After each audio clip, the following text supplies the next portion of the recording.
Alright, hello everybody. We're here to play another FPS, but it's not your standard everyday FPS, it is a rhythm FPS. Those of you who've been following for a while might have caught me play the demo for this several months ago. The demo actually came out right before one of the Nextfest weeks that went on, but then it was featured in Nextfest as well. And that demo had one playable stage and song in it, but that one playable song was really good. And it was enough to give you a sense of like how much they nailed the action and the visual design in this. It feels very satisfying to play. I have watched MrBond play BPM, and you might want to compare this to that because they're both rhythm FPSs. BPM has issues and does not look nearly as satisfying to me as this does. BPM has contrast issues because everything is monochrome and therefore harder to see. This makes things pretty easy to spot. The only possible problem I ran into with this was not having eyes in the back of your head to avoid getting shot from behind. But at least for starting out, that shouldn't be an issue because this has multiple difficulty levels. We should be able to start out with something semi-reasonable and see where we go from there. Now, the premise of this game, actually, let me bring up the store page for this and read some of the premise in case people are not familiar with it. Let's scroll down a bit. Part human, part demon, and obsessed with vengeance, become the unknown and fight through the fiercest domains of hell. Destroy the demon hordes and their leaders to set yourself up for an epic showdown with the Red Judge herself. From what I recall in the demo, they don't even mention the Red Judge in the demo. I could be wrong. I could just be not remembering the full lore that was in the intro. But yeah, so this is very much about being rhythm-based. Slay to the beat. Metal Hellsinger is a rhythm FPS where your ability to shoot on the beat will enhance your gameplay experience. The more in sync you are with the rhythm, the more intense the music will become, and the more of destruction you will cause. Also, let me do something before I forget. No, wait, that's fine. Never mind, didn't have to do anything. Thought I had to push buttons, I didn't. Demonic Arsenal. Defeat the demon hordes with a skull-clad blade or a wide range of murderous guns. Each weapon has its own ultimate ability, such as Murder of Crows or The Big Goodbye. I'm interested in that one. Play through an epic storyline narrated by award-winning actor Troy Baker. Unlock special challenges and conquer the realms of torment to become more powerful in the stages and get a leg up on the leaderboards. Although commonly known as Hell, the Infernal Plains is in reality a union of 1,000 hells, all of which are terrifying and diabolical in their own way. In order to dethrone the Red Judge, you must fight your way through the fiercest corners from the icy world of Evoke to the maddening world of Stygia. Stygia was the demo level. Metal Hellsinger was created by an experienced FPS team at The Outsiders and is the passion project of David Goldfarb, game director on Payday 2 and lead designer on Battlefield 3 and Battlefield Bad Company 2. Those are some big names, because I know Payday 2 certainly was popular with a lot of folks for a long time. Original Metal soundtrack. Every track has been created specifically for the game by composer duo Two Feathers, with vocals by metal icons such as Serge Tankian from System of a Down, Randy Blythe from Lamb of God, Alyssa White-Clues from Arch Enemy, and many more. Of course, we also have Matt Hafey from Trivium featured on here as well as several others. So this is going to be good. Oh yeah, and they actually have a note at the end of the Steam store description about DMCA and copyright information. We fully own the songs as they are specifically written, produced, and performed for the game. For content creators, we have done everything from our side to make sure strikes won't happen. That's really cool that they put that down there. I don't remember if that was there when I played the demo. I remember specifically, like, wondering about it on Twitter, and one of the devs or community people specifically mentioned that, like, it should not have a problem. So that's really great that they went out of their way to do that. So, this should be pretty cool. Like I said, I did play the demo. I don't know whether the demo song is going to be the first thing in here or not. but we'll find out shortly. Now, before we do anything else, I want to point out one thing, because when you first launch the game, it shows a dialogue that explains this. This is something that was not in the demo as far as I know, and it explains coats of arms. Traversing through the hells, you may discover coats of arms. These are secrets scattered throughout the game. Each hell contains one coat of arms on each difficulty setting. Can you find them all? To collect a coat of arms, walk into it. Collecting these will, at specific thresholds, unlock new weapon skins in the loadout. It'll also unlock small insights into the history and events of the Unknown and her time in Hell. See lore in the compendium, which this is the compendium. Tip, track your overall coats of arms progress in the Hell Select menu. It's visible in the upper left corner. We haven't looked at that menu yet. But so you've got tutorials, you've got a whole bunch of compendium stuff. It mentions the difficulties. There is one locked difficulty, which I've probably heard mentioned before because I'm in a Discord server with someone else who has played this. And I'm not talking about MrBond. He's playing it right now too, actually. QuestForSemiGlory on Twitch. He's been playing this for the last 2 weeks, and since it was on sale again last week, and since it's managed to last him more than 2 weeks, I figured I should probably go ahead and pull the trigger on this for 20 bucks. That's probably reasonable. My biggest concern with this game was whether it would have enough content to warrant paying upwards of $20 for it, given that, like, if there's only, like, a dozen songs, that's probably not a whole ton of content, but there's the difficulty levels, there's the coats of arms to find, there's the unlockable difficulty, so we'll see what we have. I'm sure this is probably going to explain the difficulties when we go into the game, but let's read it here anyway. On Lamb difficulty, encounters are less dangerous, you have 3 resurrects available, and beat matching is forgiving. Oh, so they actually do adjust the window for beat matching. That's interesting. You're an innocent lamb or interested in a more relaxing experience. Goat says enemies are dangerous and you have 2 chances to resurrect if you die. Successful beat matching is important. You've played some games before and you're ready to tango with the devils. And then Beast, enemies are very dangerous and there are no resurrects available if you die. Precise beat matching and keeping Fury and Hitstreak high along with sigils will be crucial to succeed. I don't remember if sigils were in the demo either. You're a demon veteran looking for a challenge. So I'll probably start with Goat. I don't remember if I may have had to resurrect like once in the demo level. So I feel like starting with something that is, you know, forgiving if you royally screw up is probably a good idea. But I think I'm good enough at rhythm games to start on Goat. Actually, wait a second. Was there anything else? There was an extras menu. Oh, there's an art book. Okay. And then there's credits, there's the EULA, which, yes, this has its own EULA that you have to agree to in Steam to download it. It has a section about, like, allowing content creation based on it, too, actually. Like, it has a section specifically about, like, streaming and whatnot. Is the art book just totally... I guess it's totally... Yeah, this is one of the enemies we saw in the demo. You know what? I'm not going to go all the way through this until we play some of it so that we don't spoil anything. I would be surprised if you don't end up unlocking more of that by going through the game. But anyway, settings I probably showed during the demo playthrough as well. I already ran calibration for this headset, so this is where it's at. My video latency is 0 because I have a 1 millisecond monitor. You've got your graphics menu. This defaults to borderless, it defaults to VSync on. This is what it defaults to for brightness and field of view. I messed with these settings a little bit to increase the detail. These all defaulted to medium, if I recall correctly. And of course, we've got 16:9. On the controls, I haven't messed with any of the controls. I don't think I messed with them when I played the demo. Oh right, Slaughter is your glory kill equivalent. That's what that is. I haven't messed with the mouse sensitivity. I don't remember what I set it to in the demo. We'll probably have to mess with that when I get into the game. Most of these settings are at default. I increased the subtitle size, hopefully to make it easier to read for people watching the stream, since I stream at 720p.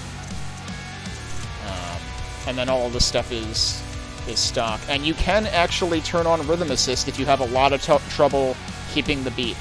Of course, it disqualifies you for leaderboards, but it's nice that they have the color settings and other accessibility settings there. Anyway, let's go ahead and get this thing started. Oh, calibrate brightness, okay. Until the skull is barely visible.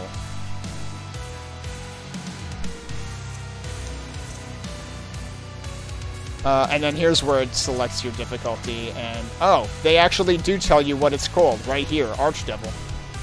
You can't resurrect, enemies are even stronger than before, and beat matching is vital. A well-chosen sigil or perfect combos could be what tips the scales in your favor. Alright, we're gonna start on Goat, though, and see where we go from there. I like having, you know, chances to resurrect so that you're not seeing yourself having to start over the song entirely. The thing I'm wondering... Well, let's wait till the cutscene is over. Hey, Haxer Jax. For a story, well, sit her down. Look at them stars. And I'll tell you what. South heaven. Way south. There was this soul. Special, I mean to say. This soul came to hell just like a tune comes into your head. Nobody knew why or where from. Oh, they knew.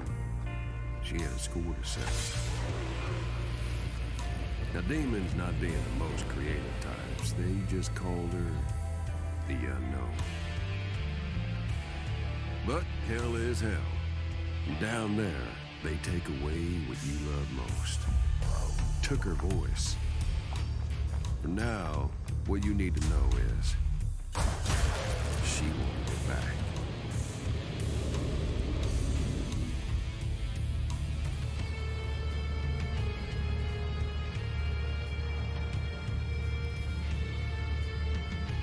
Now this here's the Red Judge, ruler of the hells, the devil with a capital D.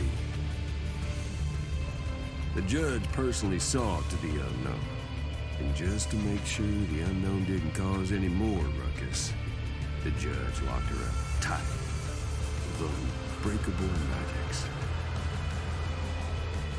No way out.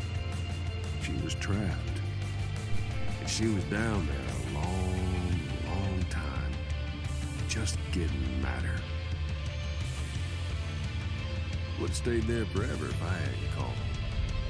You see, the thing is, just because the unknown couldn't break those magic gates herself, don't mean they can't be broken.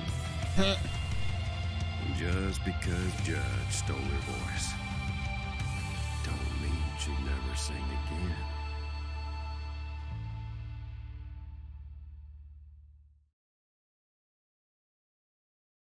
So that intro was new. That was not the same cutscene we saw in the demo. Also, I forgot to start the timer. I should probably do that now. Scattered throughout the hells, there are fury boosts that can increase the unknown's fury when absorbed. So, the one thing that I should mention about... well, I should point out, that cutscene, the voice in that cutscene was very quiet.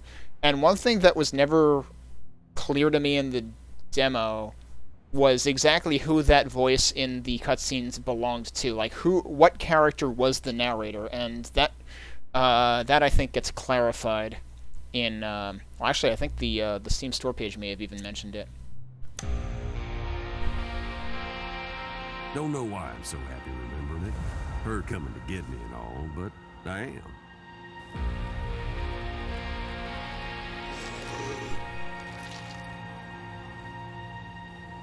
It's like a storm coming from far, far away. And I felt it in the air.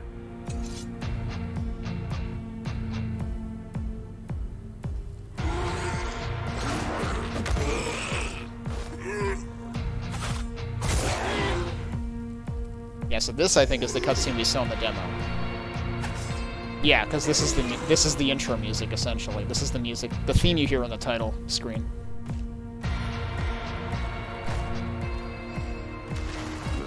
Marionettes. Hated them.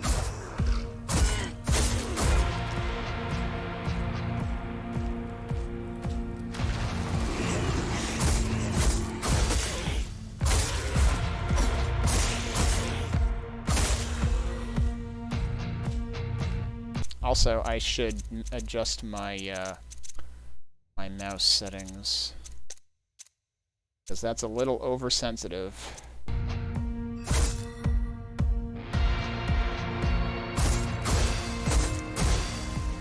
Alright, so I thought let me stop the timer for now. I thought I calibrated this, but it feels like it's not working correctly.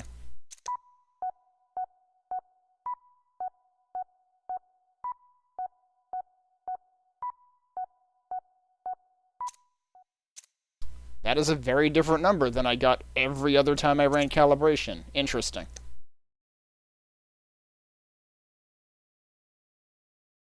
Every other time I ran it, I got like 100. Okay, so that's the same. Why would the calibration have changed? Just because I started streaming? Like, that doesn't make a whole lot of sense to me.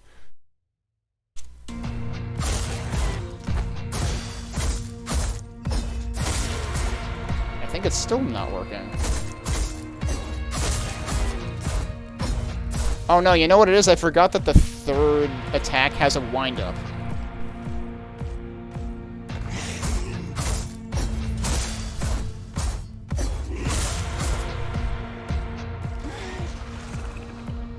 I don't know if I ever actually succeeded at that first tutorial, though.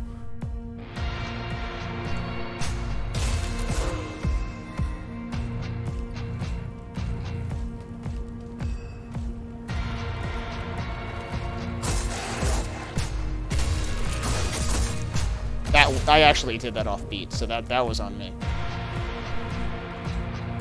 Do I still feel like the mouse is too sensitive? I kind of do.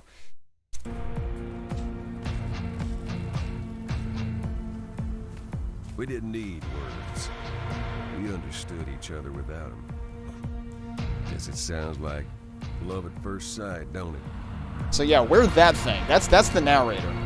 You see, the whole universe has a rhythm. Well, it's kind of my pulse.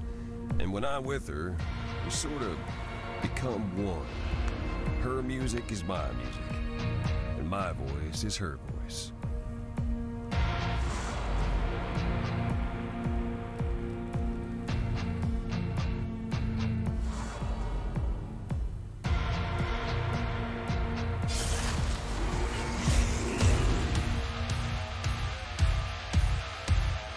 Pals can be used for keeping Fury up even without demons around. Right, because you can just keep clicking to the beat and you keep your current modifier, I think.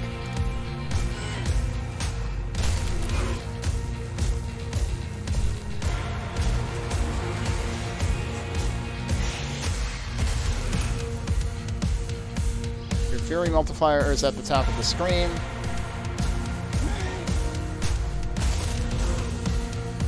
Fury increases, but I appreciate that they specifically make you use the jump button to dismiss so that you don't accidentally dismiss just by clicking. Fury increases by doing actions on beat. Perfect gives the most Fury.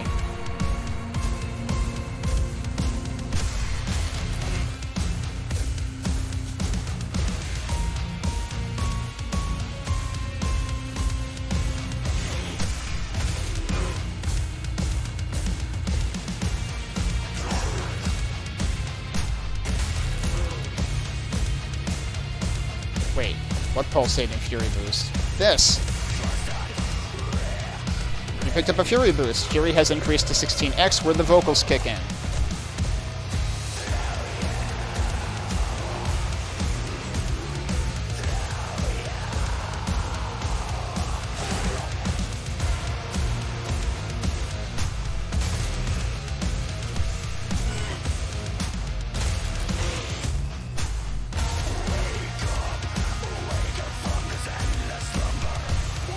Why was that guy just standing still?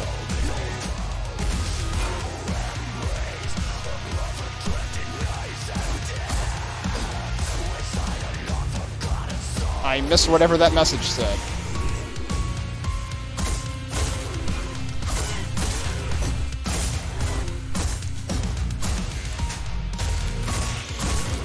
I'm not used to that needing only one hit to make them critical.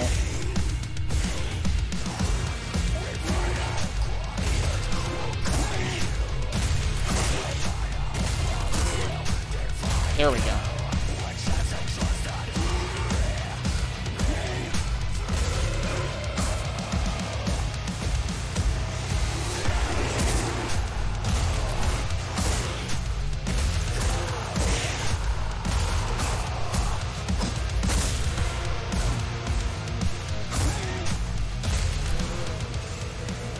So you can afford to spend a little bit of time looking for your next enemy. You're not going to lose your modifier immediately. But yeah, this game, they did a really good job with the sound and music design in this. You can find all tutorial information in the compendium.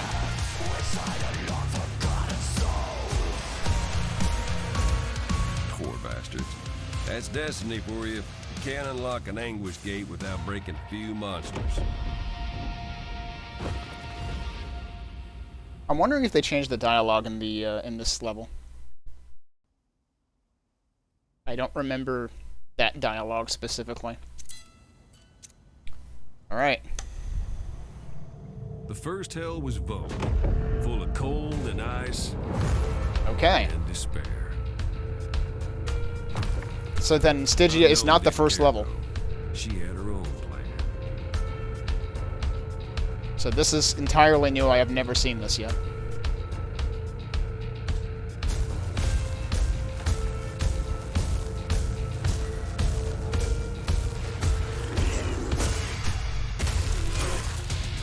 Fire the ultimate with the right click when the yellow ultimate bar glows. I always underuse the ultimate.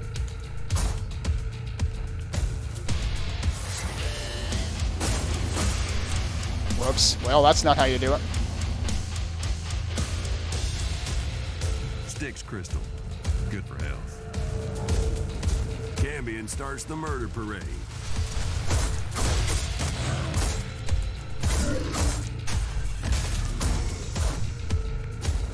Oh, I got my health back anyway. I took a bunch of damage there for no reason.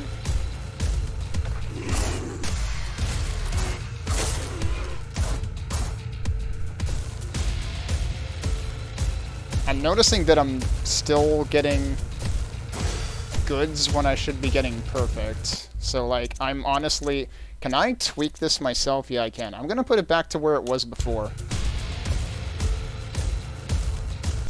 I mean, like, if... I don't know, I didn't have this much trouble calibrating the latency before. Also, I never restarted the timer, so we're just gonna fix that later, I guess. I don't know why I'm having so much trouble with this. That's closer, actually. I'm just gonna guess and check this until we get it. Why is that always good, not perfect? That doesn't make sense. I think we're getting colder, not warmer.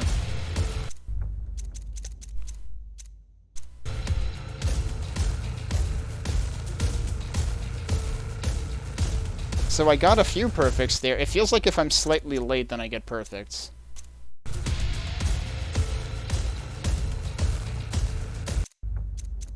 This shouldn't be this hard.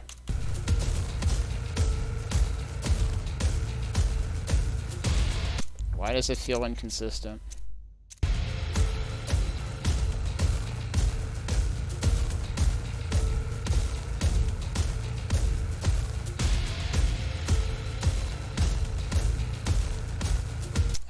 Seriously. Is it because of the difficulty setting? I wonder. I wonder if the demo was always on the easiest difficulty. Because the higher the difficulty, the tighter the window.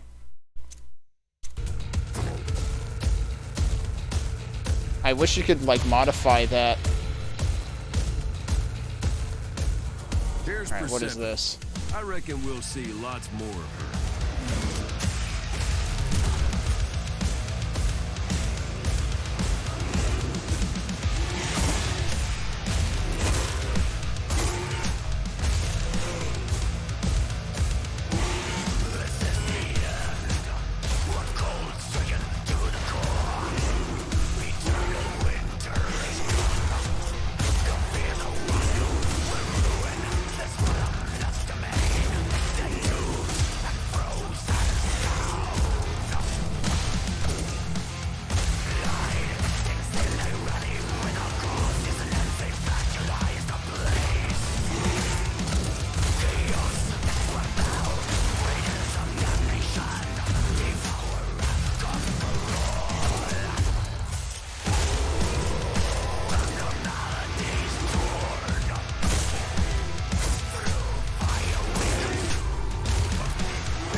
can double jump.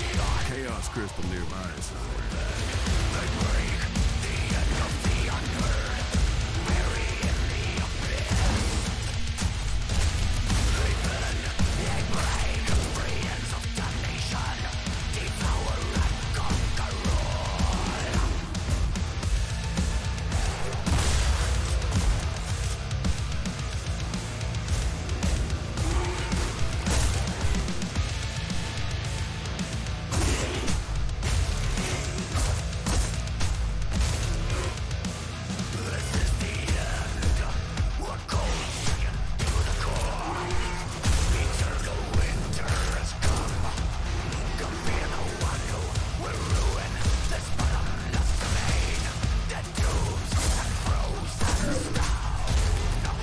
I can't believe he was leading his shots and actually didn't hit me. And then I walked into one anyway.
That mess up, lickety split.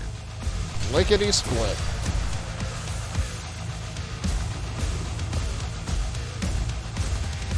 They're telling me about quick reload now. I already did that. That's your quick reload.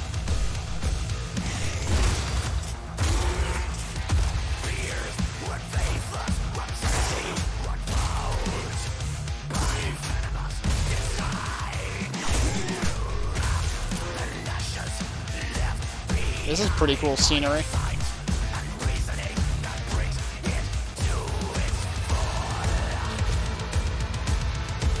Behemoth came crashing down.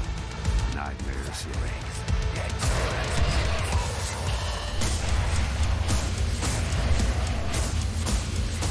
My ultimate was ready, now it's not. Oh, well, I used that ultimate. I could have just finished it, though. Ow. I just hurt myself.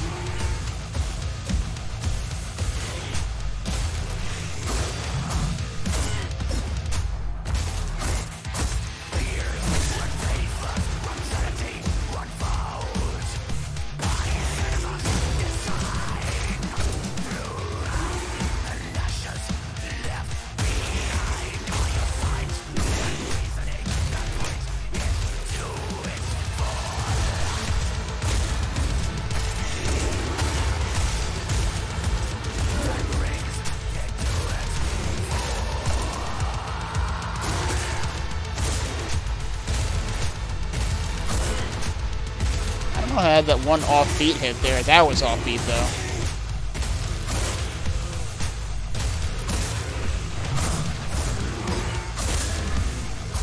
Didn't mean to kill him. Whoops. I'm very discombobulated right now. Whoops.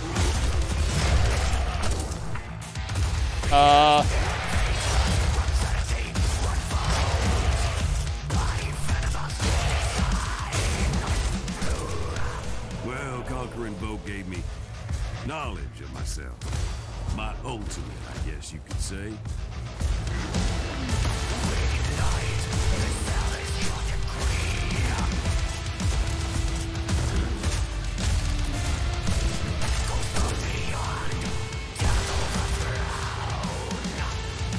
I already had 16x. Where am I going now, though?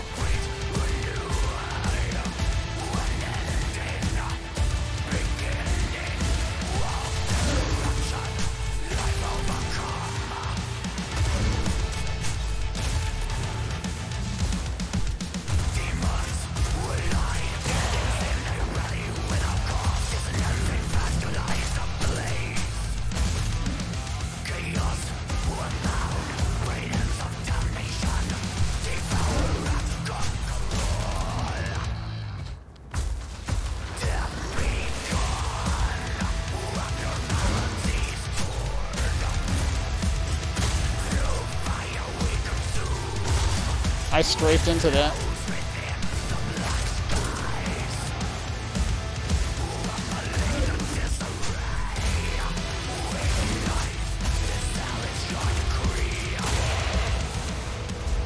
It was going good. He called me a pessimist because I had a bad feeling about what was coming. I guess that means we're up to the boss. Okay, so each weapon has its own ultimate gauge. I have always known. But you can't know me, I'm unknown.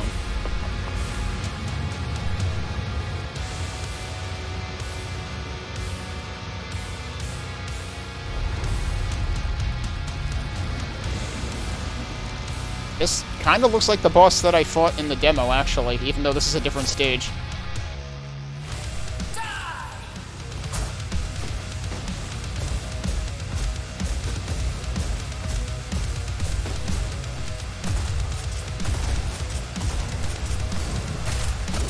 It's the same patterns, too. And the same music. So maybe they mixed and matched. Maybe the demo had the boss from this level mixed in.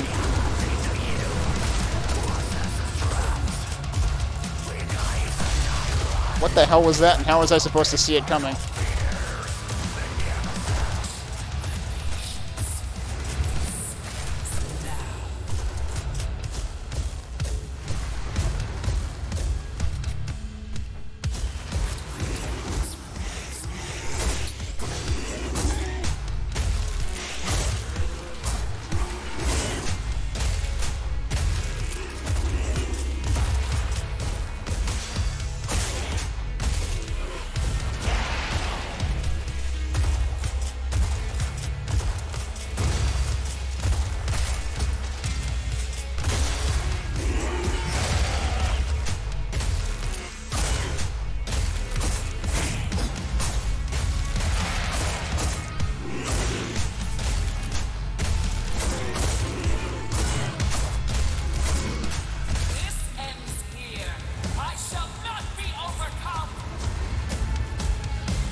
Oh, there you go. So we will fight her again. Also, hey, Tamachi.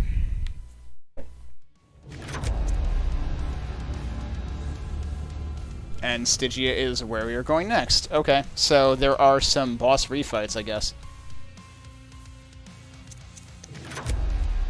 New torments. Defeating the boss revealed the path to new torments. Killing with rhythm, weapon trickery, and relic thief. These must be the challenges they were talking about. Conquer them to earn sigils. Okay, so there is additional stuff. I like how there's just this claim button over and over, and we just keep... Yeah, okay, so unlock this session, and it's just more and more stuff. Persephone discovered, right, we picked up the shotgun in this level. Fires a cluster of bullets against your enemies. If fired on beat, it can hit multiple demons at once, becomes less effective at distance. Equip your weapon and find more information about it in the loadout menu. Okay, so loadout is a thing. New hit streak boon. The Enduring Fury boon slows down the rate at which your fury drops. The boon activates when your hit streak reaches 6. Okay. So my timer on the left is a little bit inaccurate because I accidentally didn't start it when I meant to, or I paused it and then I didn't unpause it because I was messing with sync, and I messed with it some more because actually when you do the calibration, at the end it lets you test it, but it must test it with, like, the lowest difficulties window.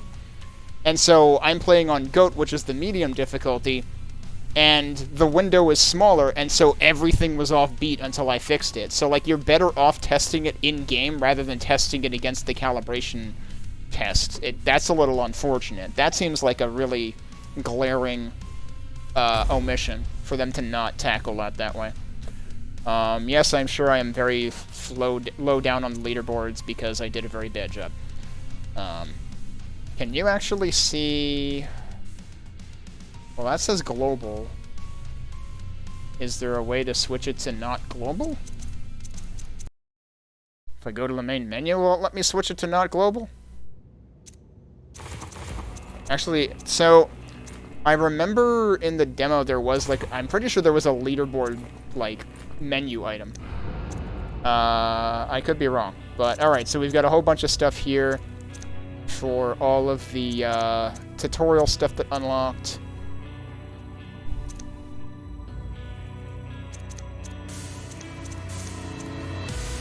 How did I skip one?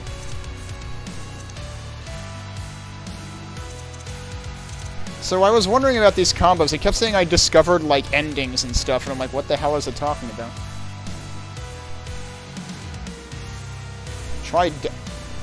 They haven't talked about dashing at all yet, actually. Alright, so that's our blade. This is pause. Oh, you can hold it to charge? Really?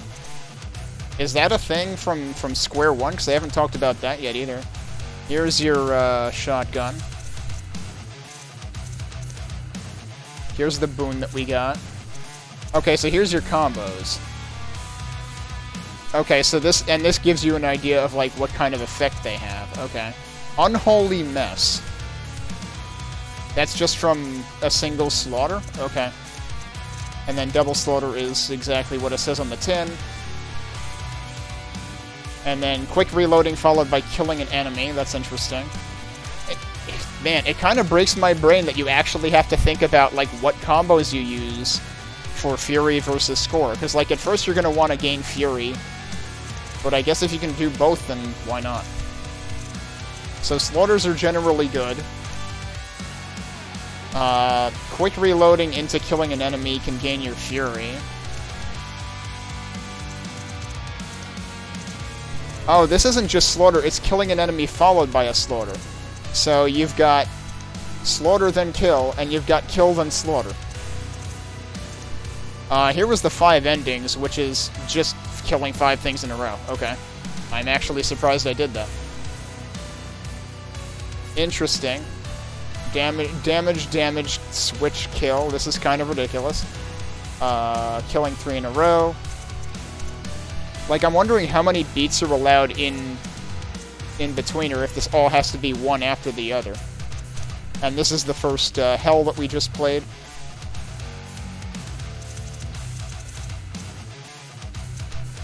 I mean, spoiler alert, does this tell you how many hells there are? Because that's not very many.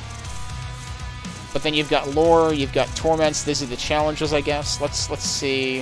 Hang on. Did something else unlock? Oh, we've got our marionette, the lowest of all the souls in the hells. The marionette predates all the other resident devils and demons, not strong or smart, or even possessing will of its own, but still a nasty piece of work if it gets close. And watch out for the puppet's leap.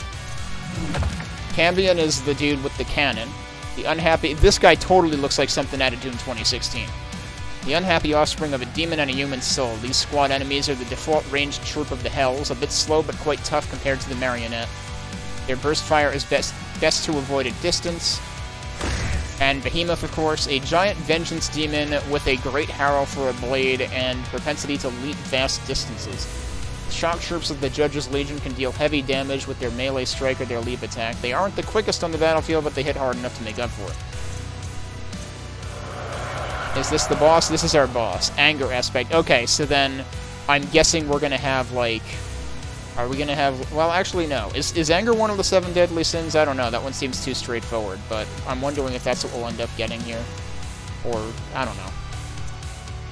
I'm wondering what they're gonna go with there. But apparently we're gonna fight anger more than once, too. Okay, so here's... And it gives it... It's practically DDR. It even gives you, like, the preview of the music. Although it's doing it with, like, a radio filter, which is interesting. Alright, but here's your torments.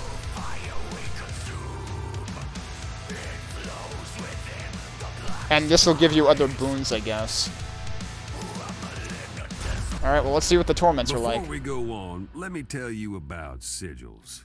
You see, back in the day, there were 7 archdevils that served the judge, the 7 sovereigns.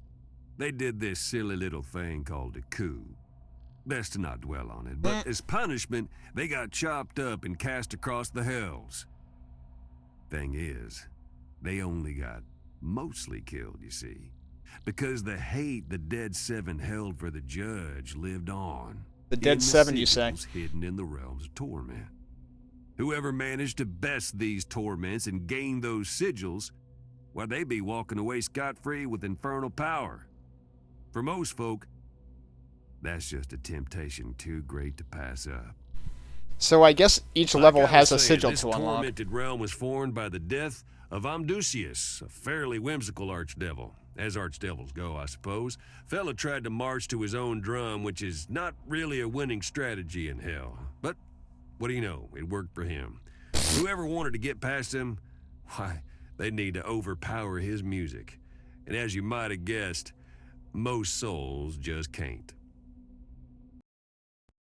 Okay. Kill 40 demons on the beat. But there's... Well, I imagine... Yeah, okay, you get bonus time. I sure hope my settings are good enough now. I think I've mostly worked out the... what my settings need to be to get on beat on this difficulty. If I ever go to a higher difficulty, we're going to have to figure that out all over again. Twist. Hits on the beat deal extra damage. Well, that seems like a good thing, right?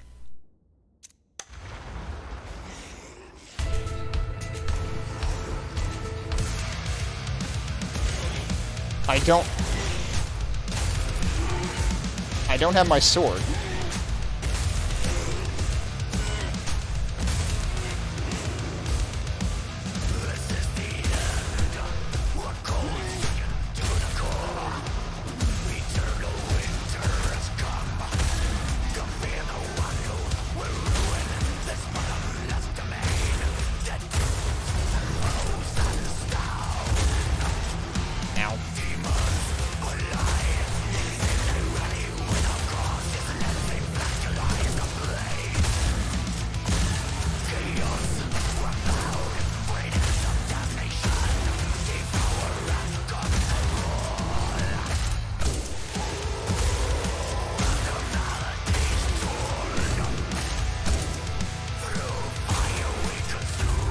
Whoops, he's over here.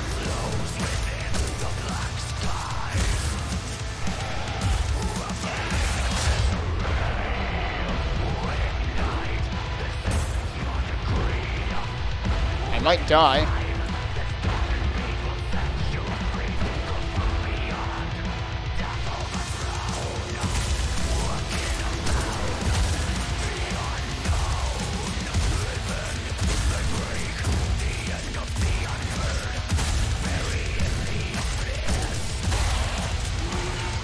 Oh well.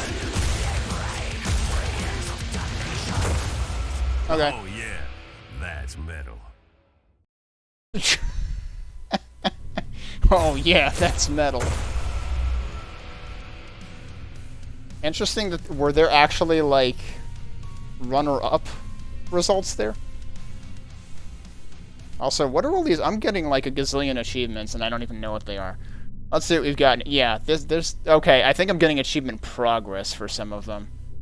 Although what's funny is some of them are showing as 1 out of 1, which is definitely not correct. So I think there's bugs here in the achievement display. But what have we got so far? Breaking the Law, which was finishing Vogue and defeating the boss. This Pounding Heart for hit streak 10, This Pounding Heart 2 for hit streak 20, This Pounding Heart 3 for hit streak 35. Heavy Metal is the Law for completing a torment, hence the That's Metal. 3 of Pentacles, or I don't know, is it Pentacles or Pentacles? I don't know which way I'm supposed to be reading this. Achieve the top result in a torment, which is what we just did, and kill your demons, multi-killed 2 enemies.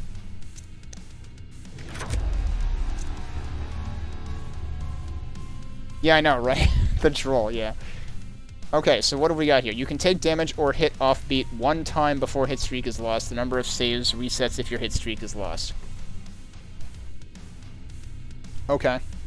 I do need to look at the loadout menu. What does continuing actually do here? It goes back here. Okay. Oh, because there's multiple... Wait. What is this? Oh, I see. That's that. Okay. And the exclamation is because there's stuff I haven't looked at yet.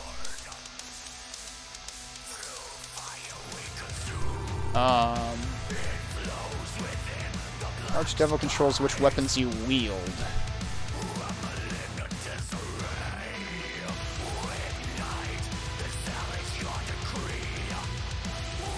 Where is the loadout thing now?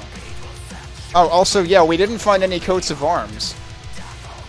So I guess you can find, like, so there's one per difficulty, but I guess if you're playing on the middle difficulty, you can find 2 off the bat.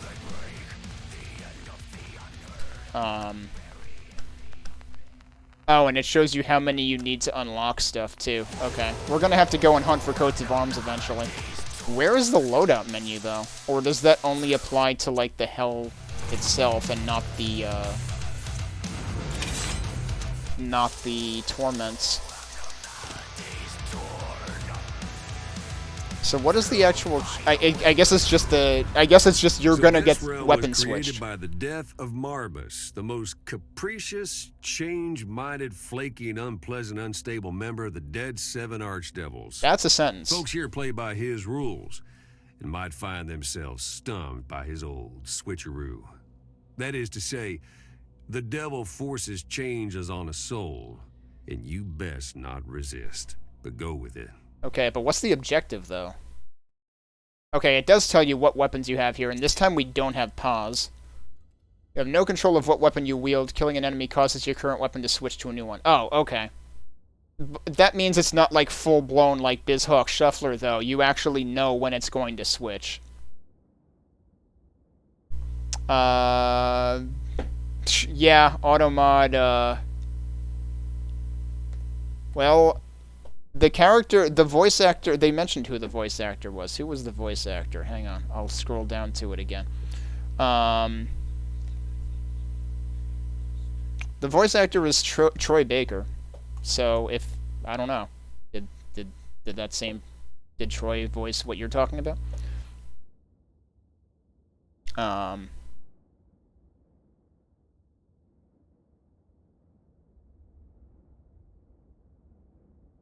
Alright, so we just need to... Okay, kill 30 demons. That's what we're doing.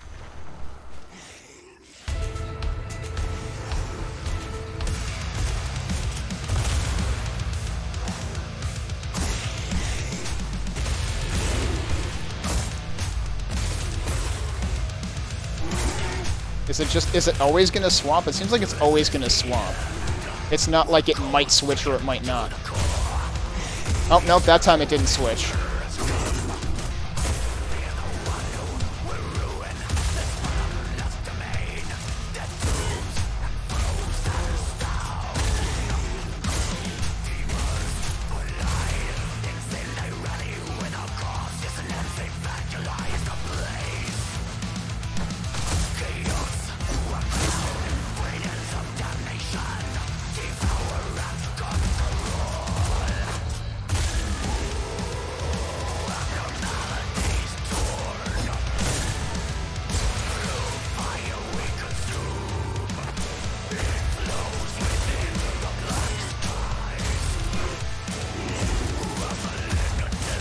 How did I miss both of those?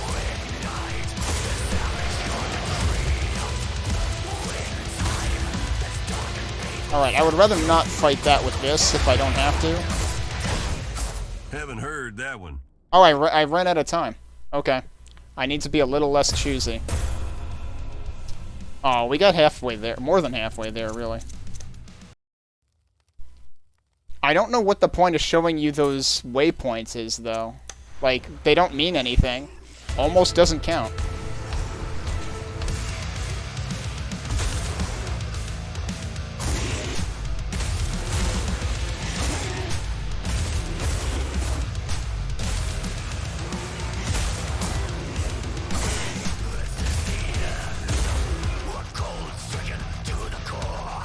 Where are you? There you are. I landed on top of him.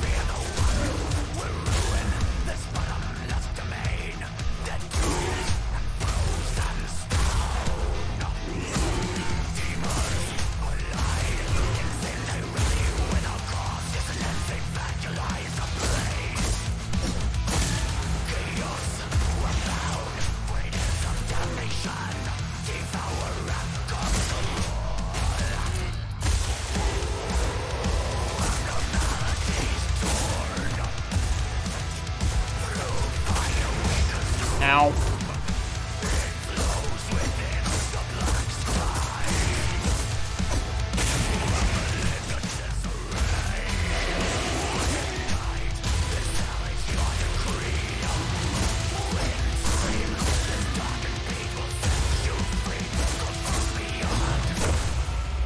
There we go. Done. All's one.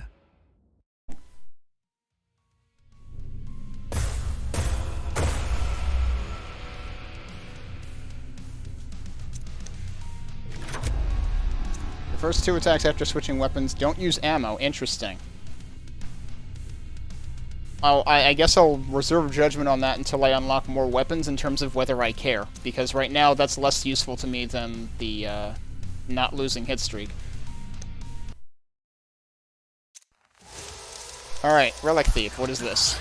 Golden relics briefly grant you the power of Halthus. Halthus was a greedy archdevil, now he didn't start out that way, he used to be more of an infernal pack rat. However, he collected relics, and with those he rose to power. These last few relics are all that remain. Faster hit streak boons. I think I need to reread how boons work. This realm here was built by the expiration of Halthus. Imagine being built by an expiration. An archdevil, no, more like an infernal cockroach if I'm being charitable. But he was smart, and above all, greedy. This fella collected powerful relics, and with those, he rose up to power. Now you make some smart choices in his realm, for he will not let his power go easily. Okay. Kill 50 demons. Use the relic pickups to temporarily boost your damage, ultimates, and ammo. Okay.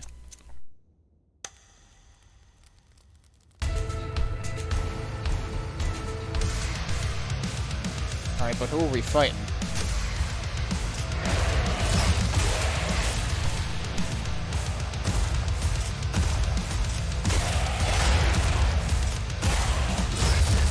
Ow.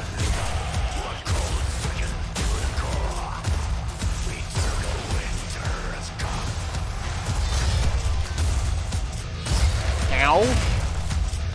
Okay, there were a lot of you at once.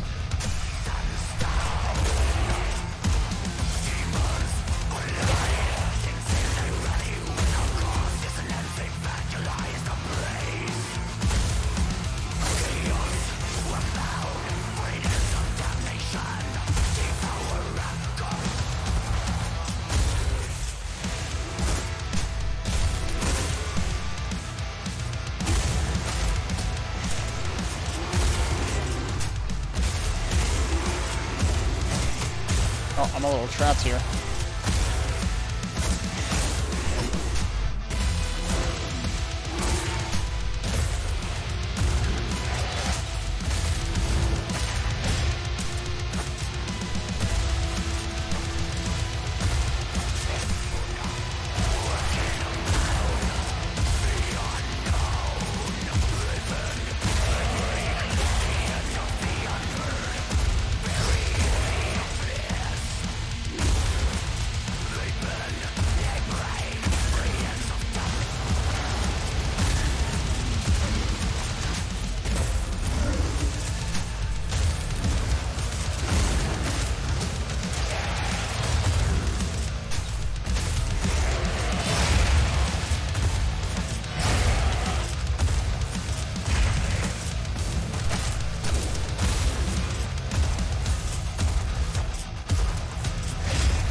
Okay.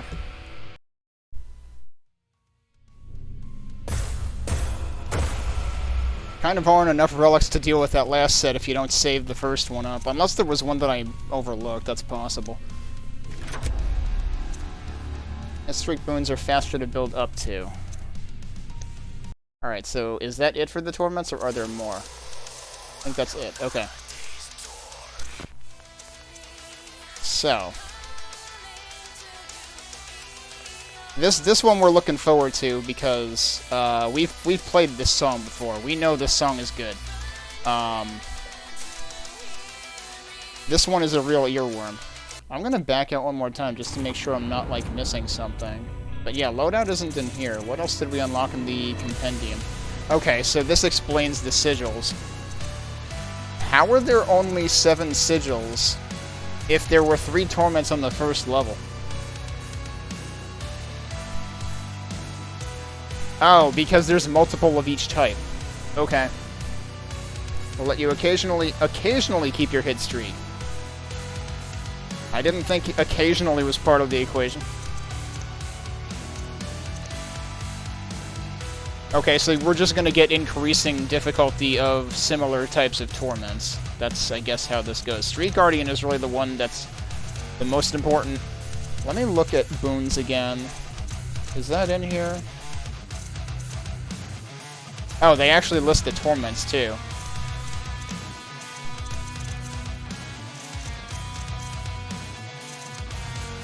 Okay, and then the boons are here.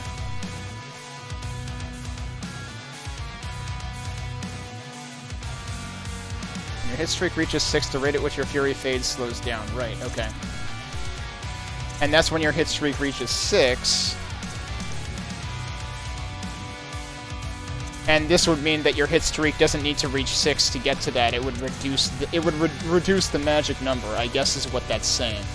But you're better off not losing your hit streak, right?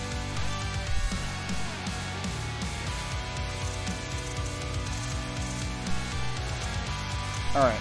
Anyway, you know what? I'll leave us at the title screen so you have high fidelity music. I'm gonna take a quick break and then we will play Stygia when I come back.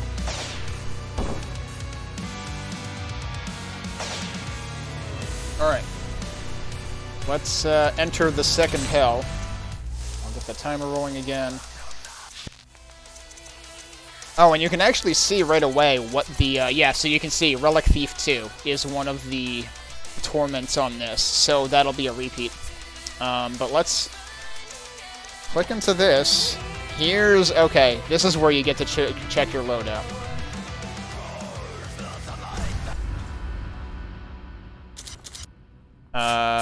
Now, you don't actually get to equip this many things at once, but this is telling you how many weapons there are. So, I feel like I'd probably rather do Street Guardian for now. I guess if you're really going for score, you would want Boon Momentum. And yeah, these are always equipped, and then you check your, you select your primary and secondary. And I guess you can... Oh, that's neat. Gives you a bunch of different things. And, right. Oh, it tells you how many of the coats of arms you need to unlock the skin for this weapon. You need 8 for Terminus. And you need... So the first thing you unlock is the skin for Paz. Alright, well that's neat. Oh, and there's actually... Yeah, so you can fully use the keyboard to navigate this. There, you can see at the bottom... Well, you might not be able to see because it might be partially covering it, but you can press X to go to the skin menu. You can press C to go to the info menu.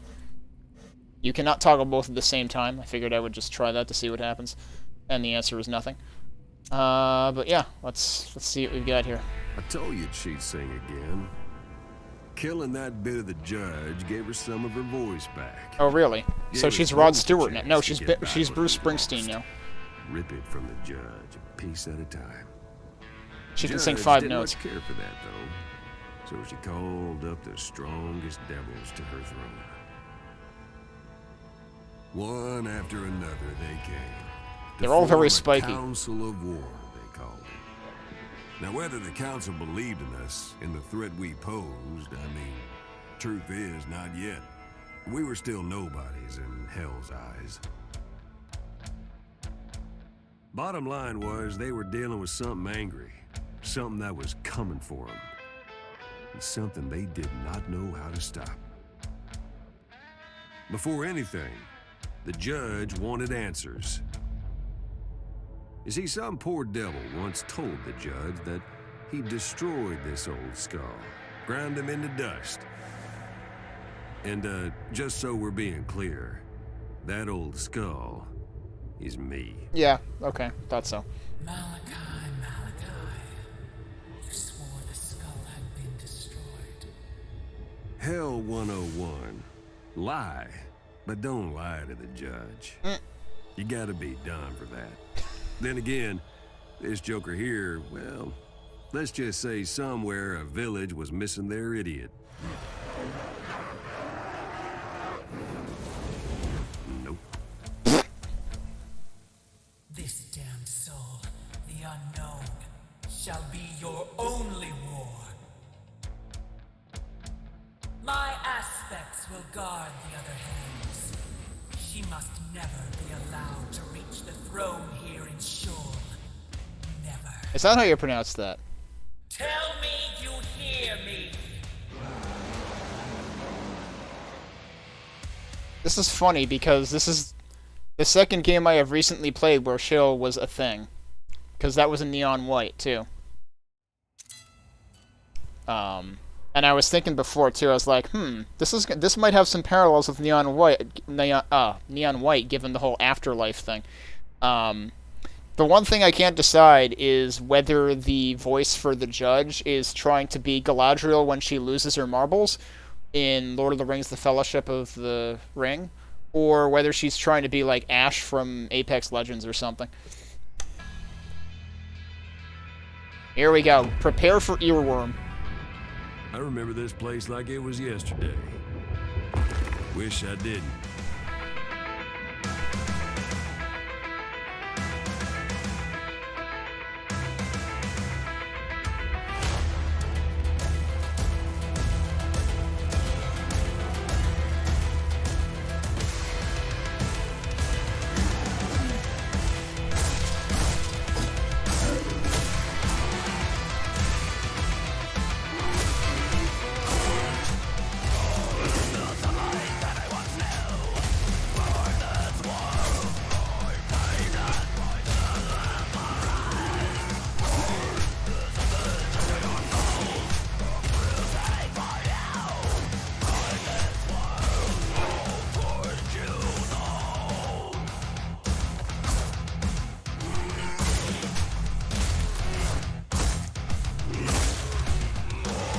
How did I not get a stun on him?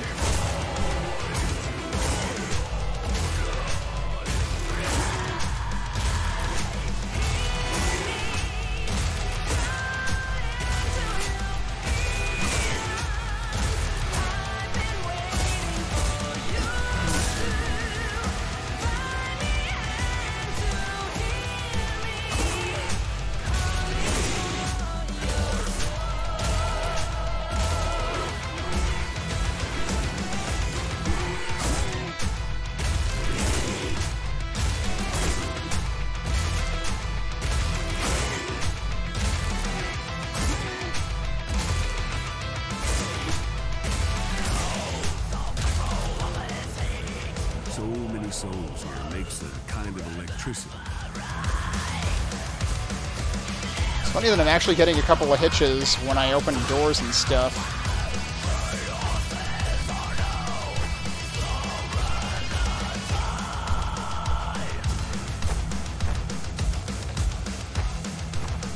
I'm kind of trying to check around this time just to see if I can find any of those coats of arms. Whoa, these guys are not waiting for me. Holy crap.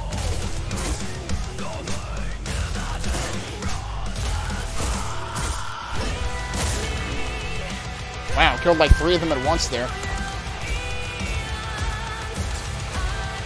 Oh, I didn't mean to take that.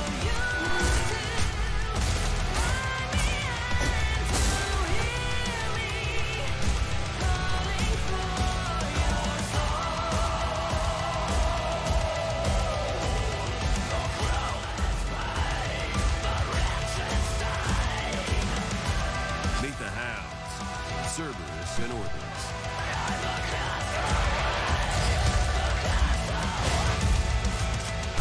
That's not very nice.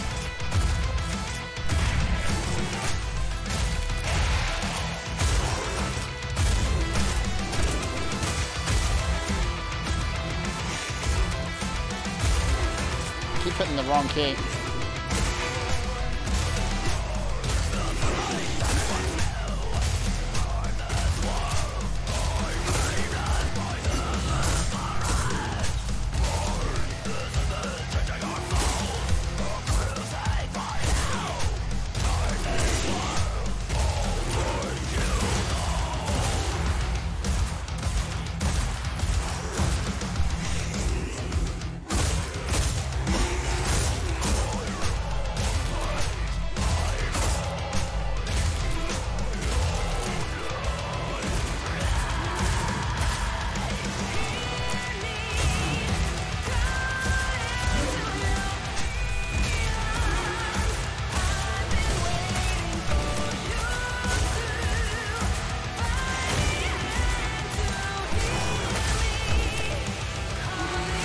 I feel like guns are just a liability. The shotgun works pretty well. I am not doing well with the revolvers, though.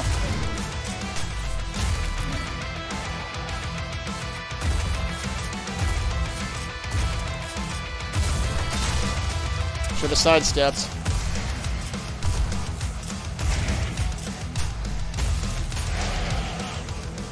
They were ready for us. At least they tried to be.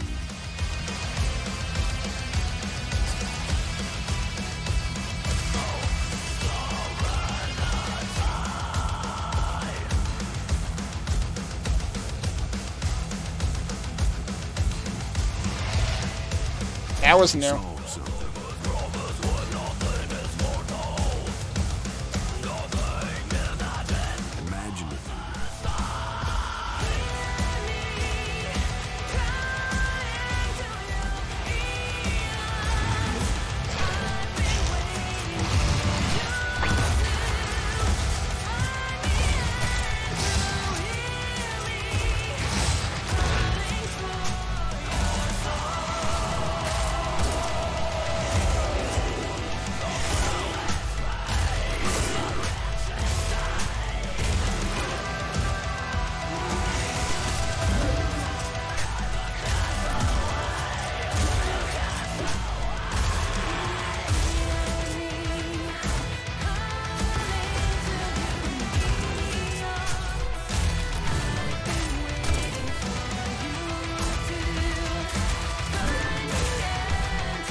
Coming on.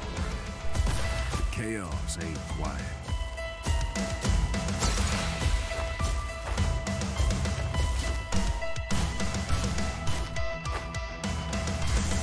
So yeah, I feel like the game never really mentioned dashes at all.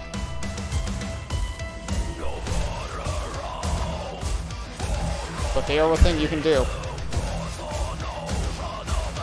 Oh, now it's telling me. Nice. Nice timing on that.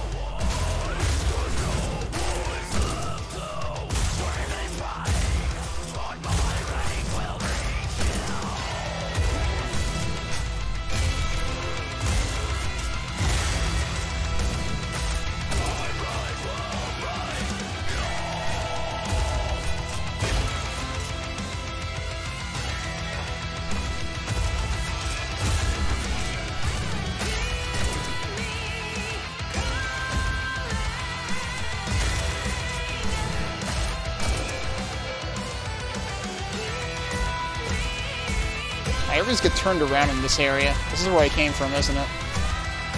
No, it's not. I actually went the right way.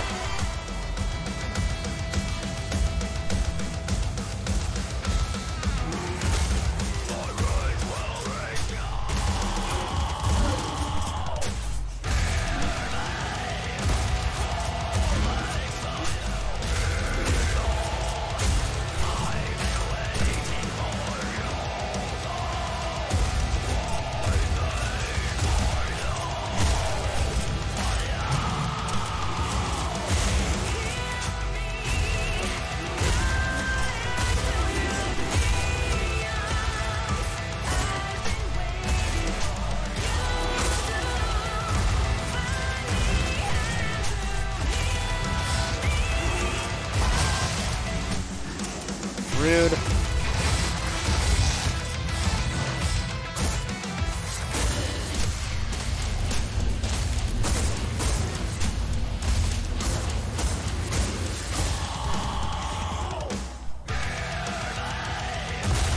I just hurt myself.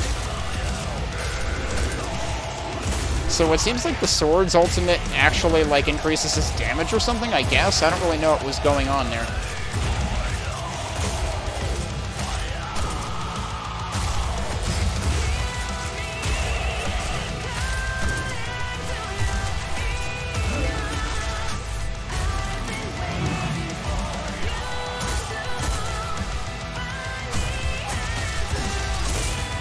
Oh, that was unfortunate. Judge's second aspect, just wait first. The judge was an awful sore loser. The problem is I feel like this game is kind of... Whoa, yep, I fell. Good job, me. And that just cost me my full, Actually, you don't lose... Interesting. At this point, I'm not losing any, combo. Well, not combo, but, Fury. But I feel like anytime before the... Like, other than right before the boss, which is where we're at now, anytime you're not shooting pause, you're losing Fury. And so, like, that kind of takes away from, like, the exploration aspect, because you kind of feel like you don't have time to smell the flowers, because you feel like you have to, like, always be getting somewhere else. So, like, it kind of... Oh, okay, good, I can get my Fury back.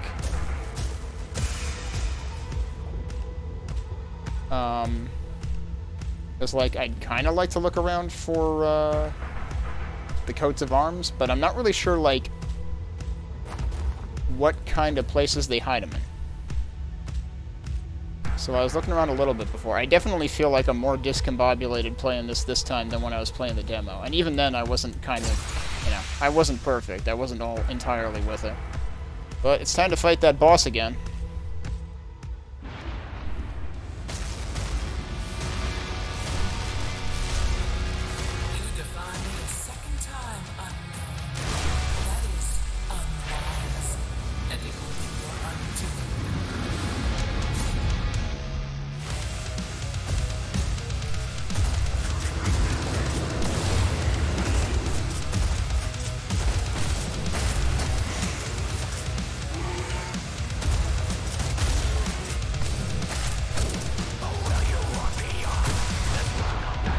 And I'm almost dead, apparently.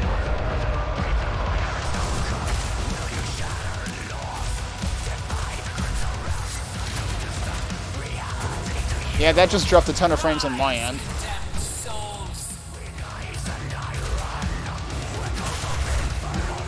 Oh, okay. That's like a turret.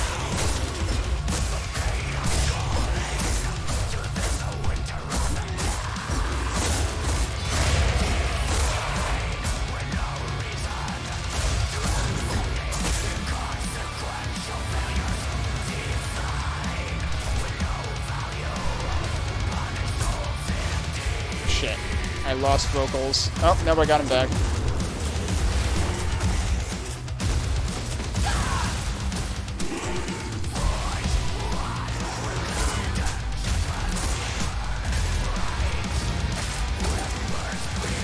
I totally whiffed that.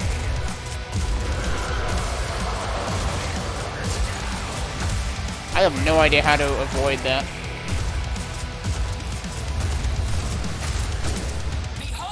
I have to, like, tell it's coming. And I don't know how to tell it's coming. Why is my combo so low?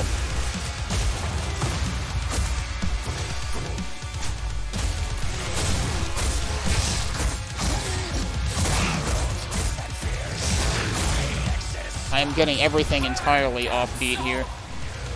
Like, I'm always off and trying to,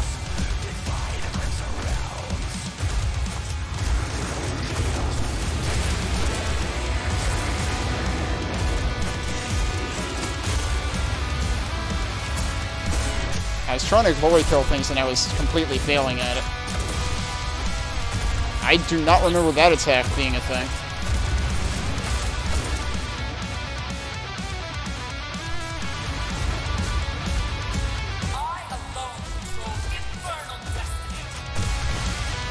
Yeah, I've never seen that attack, ever. Now this I remember.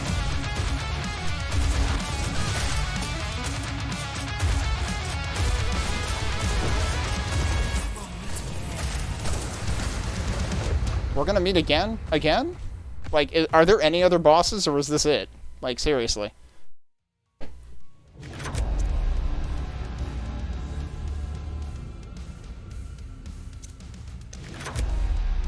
Alright, so we got new torments we can do.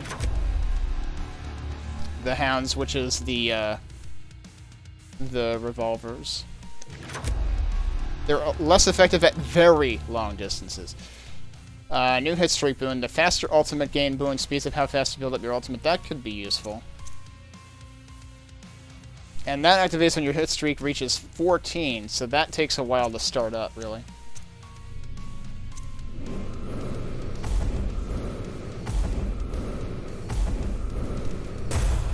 I'm surprised my score was still that high, given how horribly I did. Yeah, look at the speed boost. Apparently you do want to actually do things fast, too.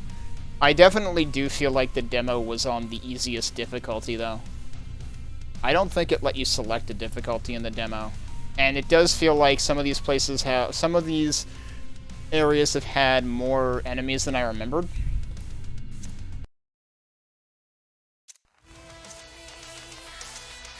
Alright. Giant Slayer. Gee, I wonder what that's gonna involve. Defeat waves of behemoths as... Is it Bune? Bune? I don't know. Steals your weapons one by one.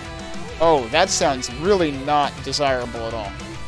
This particular archdevil was obsessed with having the strongest specimens for his personal honor guard. Well, he's gone now, but his followers aren't. Prevents fury from dropping below a certain multiplier. That is a good thing to have. Like, the hit streak is still the best thing for score, and, like, ideally you don't drop hit streak and you don't lose your combo or fury or whatever. But preventing that from dropping gives you a pretty high floor if you level this thing up. Because it means this realm was formed by the death of Boone. It's the Boone, most okay. spiteful of the dead 7 archdevils. He didn't have a lot of fans, let me put it that way. Souls who wander into this realm lose everything they got and have to defend themselves with just their own hands. If they got hands, that is. So, I might fail this, but we're gonna see what happens. Your weapons will be lost as you progress in the torments. Slaughters give no health. Oh, well, yeah. I'm probably going to fail this.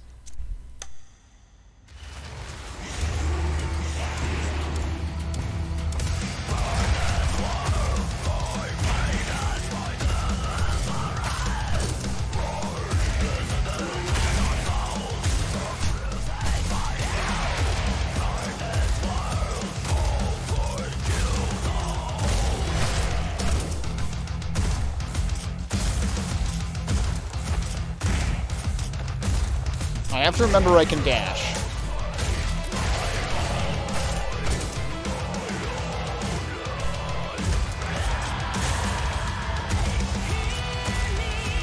Also, there are explosives up there.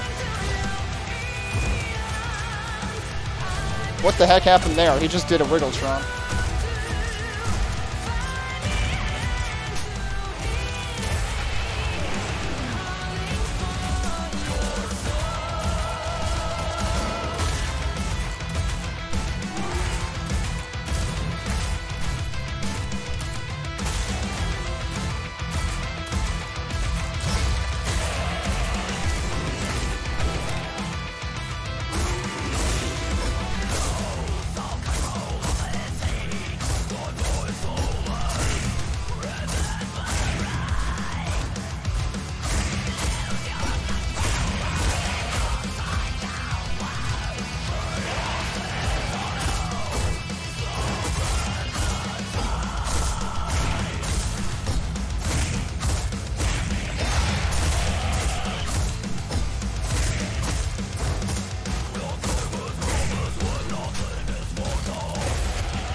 Okay, yeah, now this is all I have, actually. I was wondering if it would do it in the order I use the weapons, but no, it leaves you with this.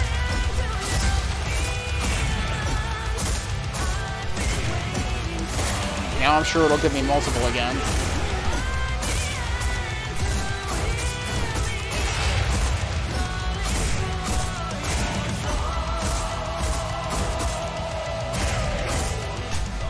That was weird. I kind of lost my, There you have it, folks. Unknown did it. I lost my sync there for a minute. But okay, that actually ended up not being as much of a problem as I was worried it would. Fury can never drop below 2x. Honestly, if my Fury drops below 2x, I have a problem. So, like... I probably wouldn't use this until I level it up more, and I guess there are 3 levels, which means that you're always going to be able to drop below 16. Like, the 3rd level would be 8x, I imagine, is the minimum. Okay, next is Death's Edge. Another one where you don't get any healing. I didn't get any from the last one either, although there were the crystals. I didn't end up using any, though, so... The closer you are to death, the stronger you'll become. Okay. That could actually be a problem, because, like, you're not going to be used to how many attacks it takes to kill things as you get stronger. The curse and power of Morax, the Archdevil of Wounds, is that in his awful presence no injury would heal, and the more injured he was, the mightier his blows. Helps you deal greater damage at critical health. That is what we get out of this. Again, I'm not sure I would ever want This realm that, of but... torment was created by the death of Morax, most selfish of the dead 7 archdevils you ever did see. Guy just would not give his subjects anything, which was, to be fair, consistent for an archdevil in hell. To be fair. Starving, they now roam this hell in hordes in search of anything to consume. Alright, we have the full arsenal. So there's that. Let's see how ridiculous the enemy gets. Or the enemy onslaught.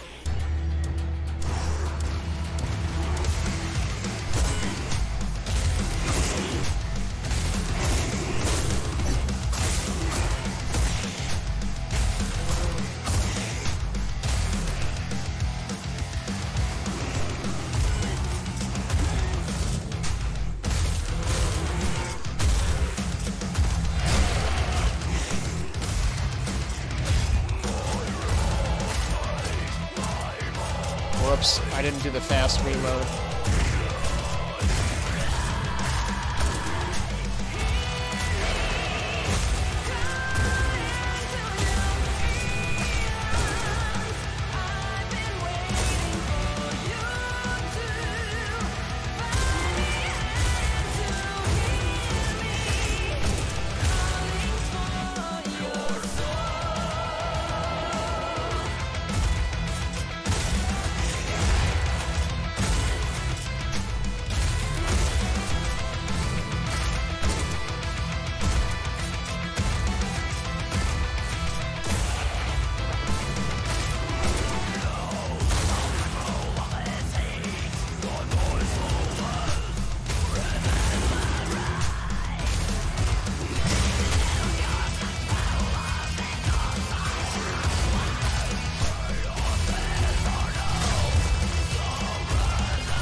Didn't see that one.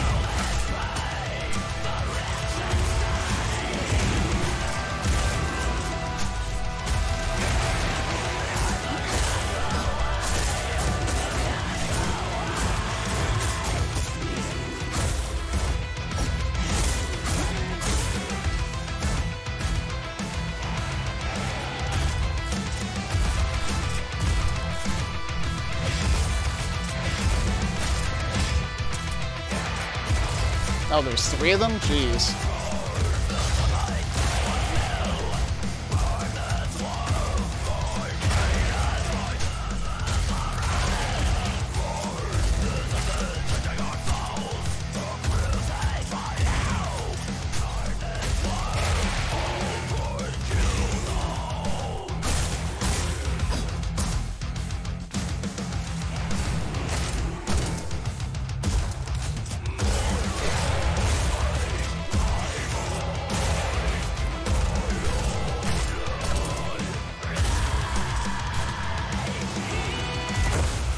Okay.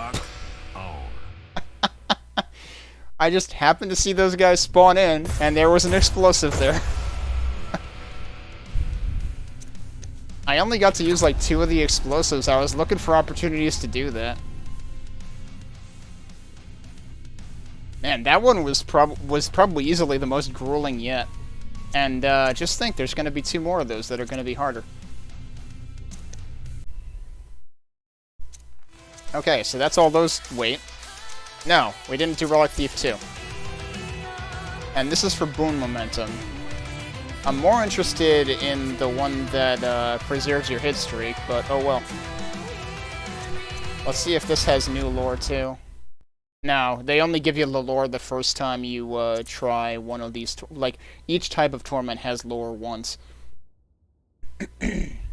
So this one... Let's see how many relic pickups there are. Oh, this is the tutorial level. I'm gonna end up running into these by accident. Why did it switch? Oh, that's not good. We're gonna restart that. It switched my primary and secondary, so I'm used to having the shotgun on 3. It is now going to be on 4. That is annoying. That's not what it shows there, though.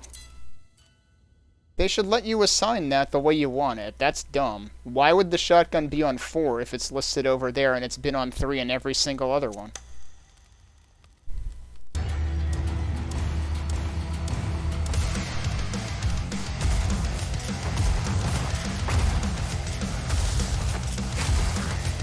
I don't know how to avoid these suckers.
Okay. Didn't even use all the relics. Unknown did it. In a way, that one ended up feeling easier than the first one, actually. I am wondering whether they make those enemies tankier in this challenge or not.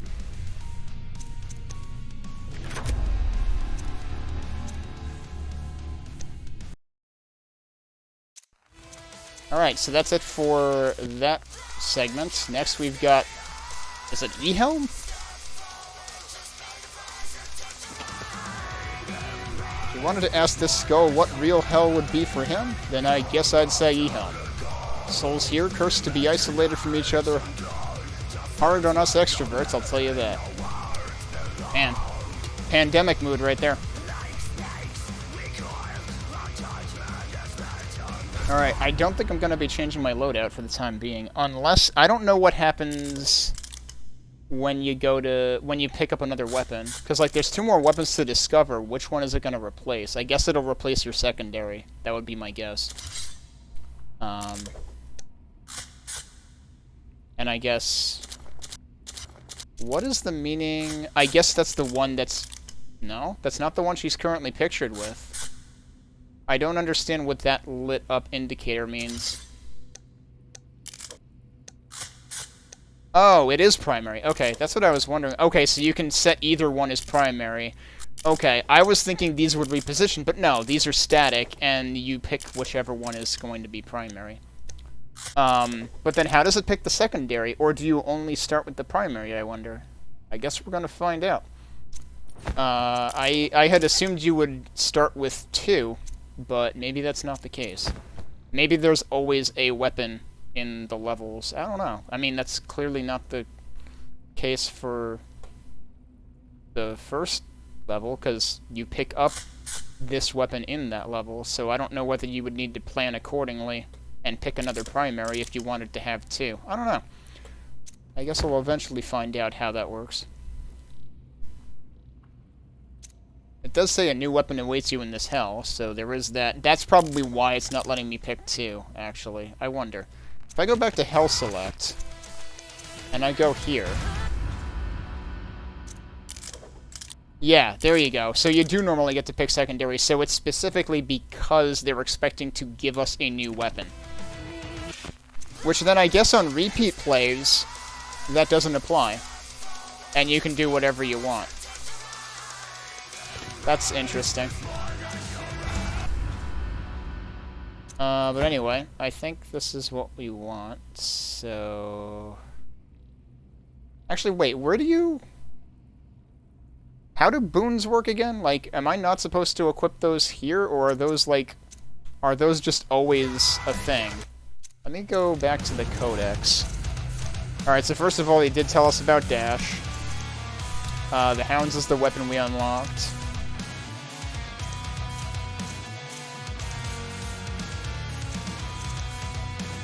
Yeah, so are these just always active? What does it say about boons up here? Okay, yeah, those are always a thing. Those are just passives. So, this is... Alright. Boon momentum makes more sense in that context because it's speeding up all of them. It's reducing the requirement for all of them to activate. So, I was thinking I had to pick one of these. I don't. They're always there.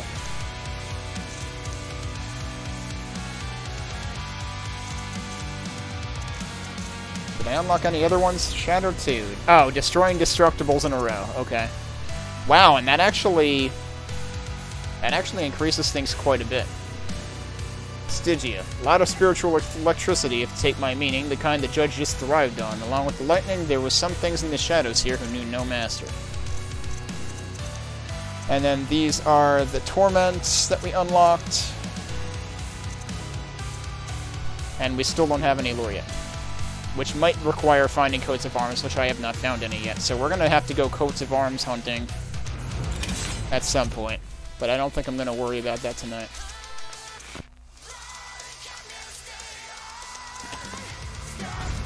Alright, let's actually play this. Well, it went the way the judge didn't want it to go.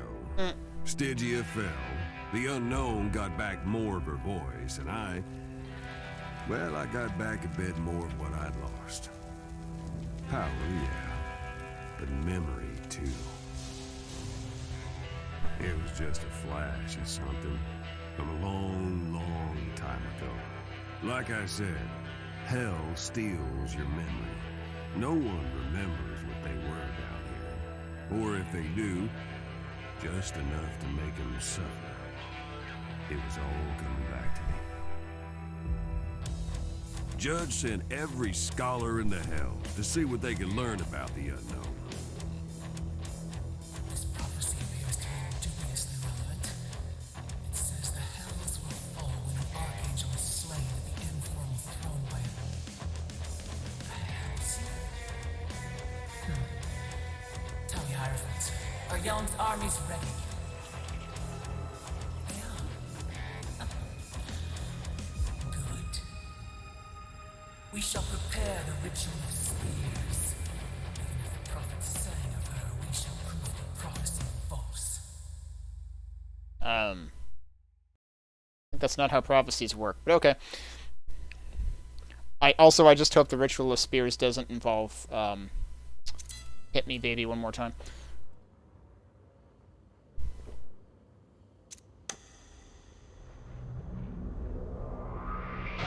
Yeah, demons were waiting on us in Yelm, our next Yelm. port of call, but at least at the start, dead quiet. So that's how it's pronounced.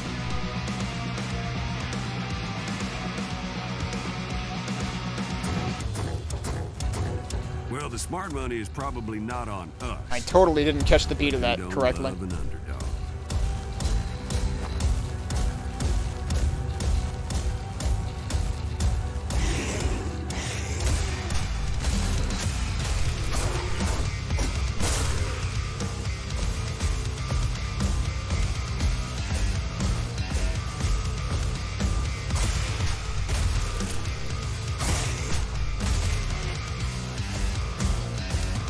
First of Yelm's death gardens, as I recall.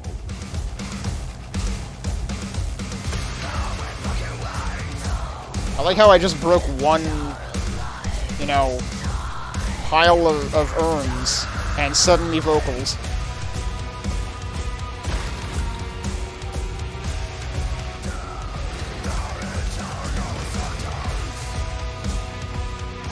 New enemy. He's got a shield.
So, how am I supposed to do this? Just get behind him?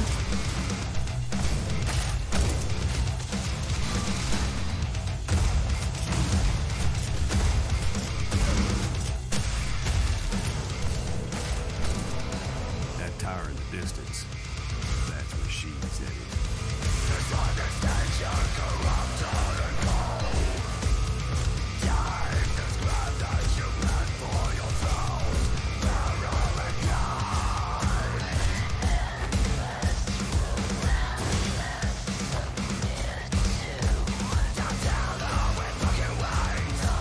Eyeless wobbles out, puking acid, or worse.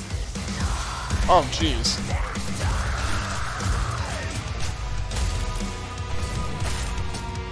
thing is, I tried to switch weapon there, but I think I tried to switch while I was mid-attack, so it didn't happen.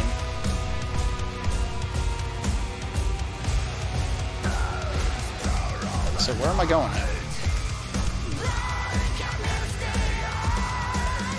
Down here? Apparently.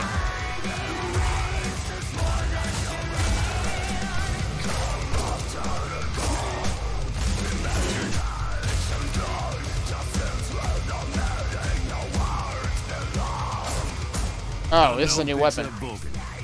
Interesting.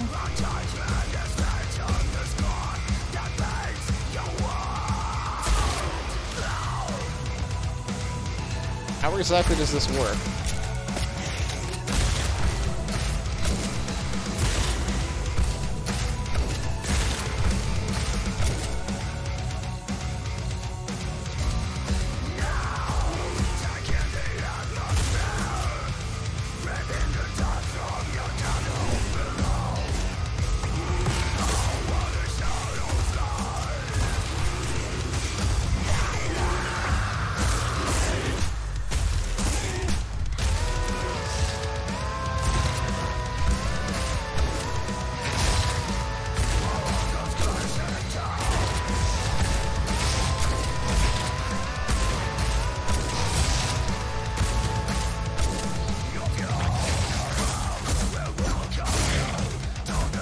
I'm not really sure how much damage the new weapon does.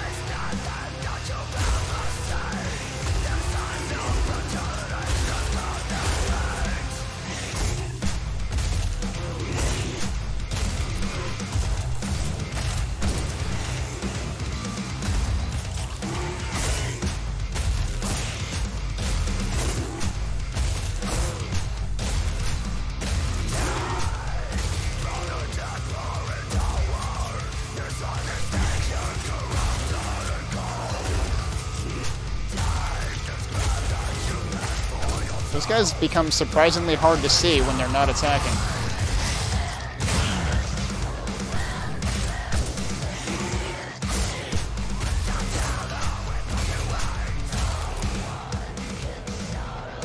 Only statues left standing in the cathedral.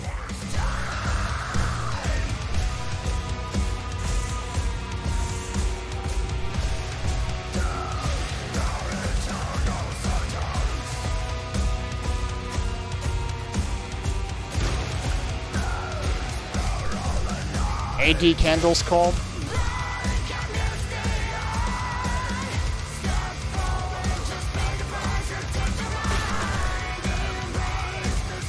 Truth is, I still can't set foot in the church. Not because I'm not allowed, just because, well, I'm a skull. That sounds like a Pathfinder line.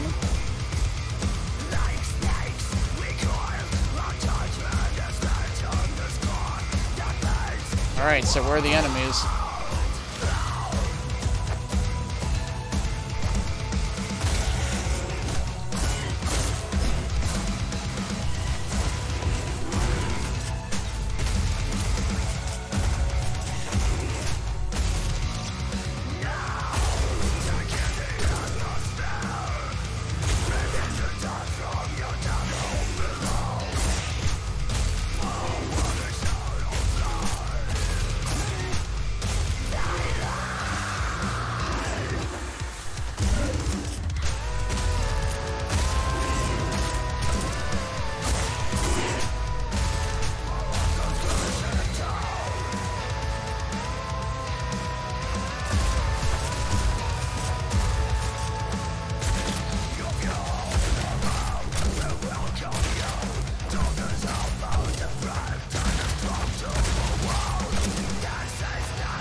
I'm not sure that does anything, even against the shield guys.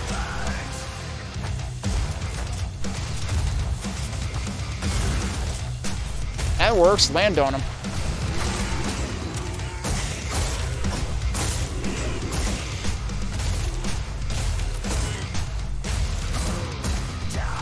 Yeah, I was gonna say there should have been another one.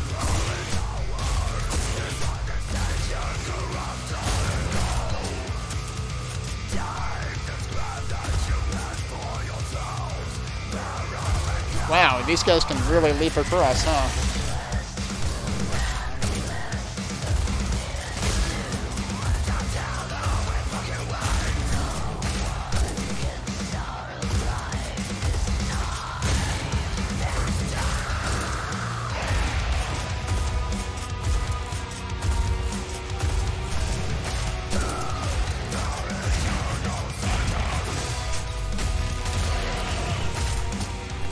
Wait, why did I lose my hit streak there?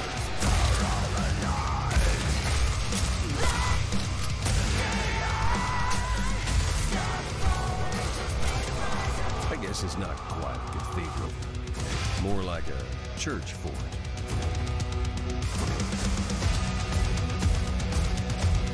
Why am I losing my beat here? There we go.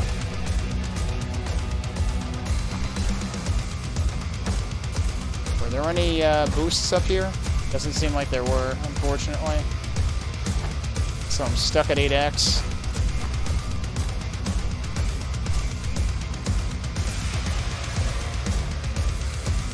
Oh, breaking that got me to 16 anyway, though. Nothing like an endless stare to really hammer home that hell has no elevators. I guess they don't have Hellevator here.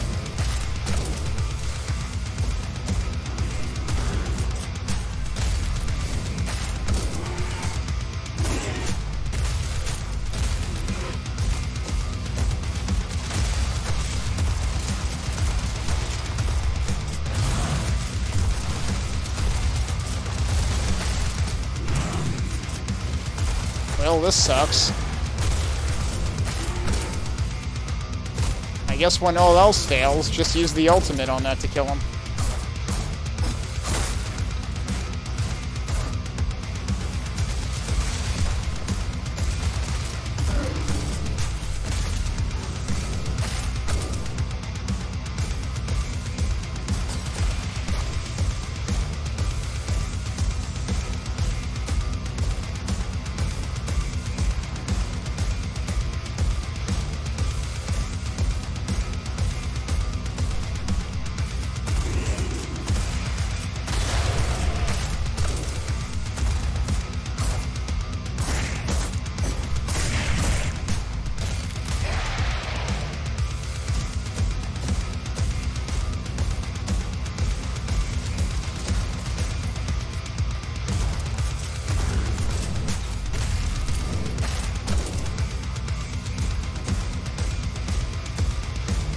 I'm surprised they settled on this repetitive of a riff for this room. I mean, yes, it kind of drives the point home, but still.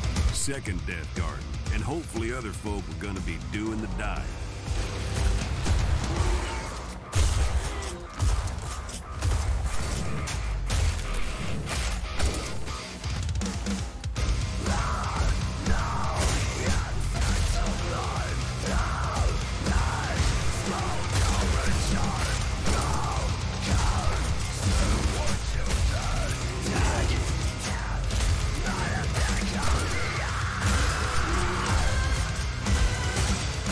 Really?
Can you avoid that?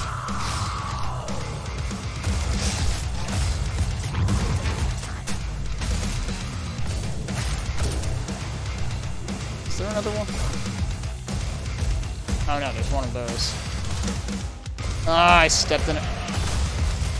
Ow.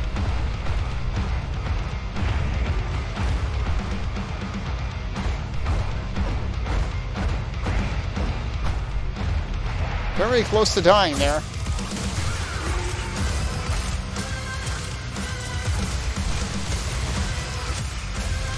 I would like to be able to move, please. Thank you.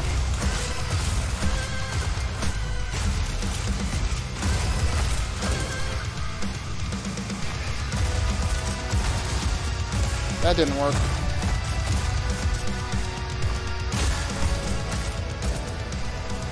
Finally, Unknown was glad to be out of the woods.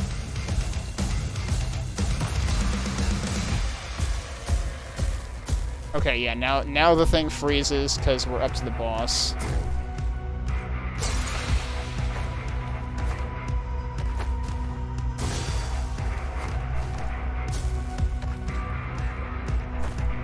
I want to see if there's anything else in this room.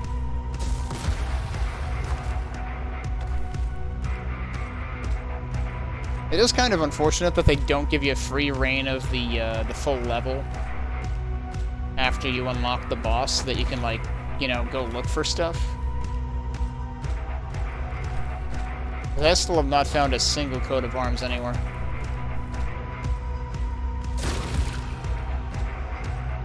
But I don't know if there's supposed to be, like, hidden switches, destructible walls, or anything, or if I should really just be, like, trying to mountain goat places. Doesn't seem like it wants you to mountain goat up there.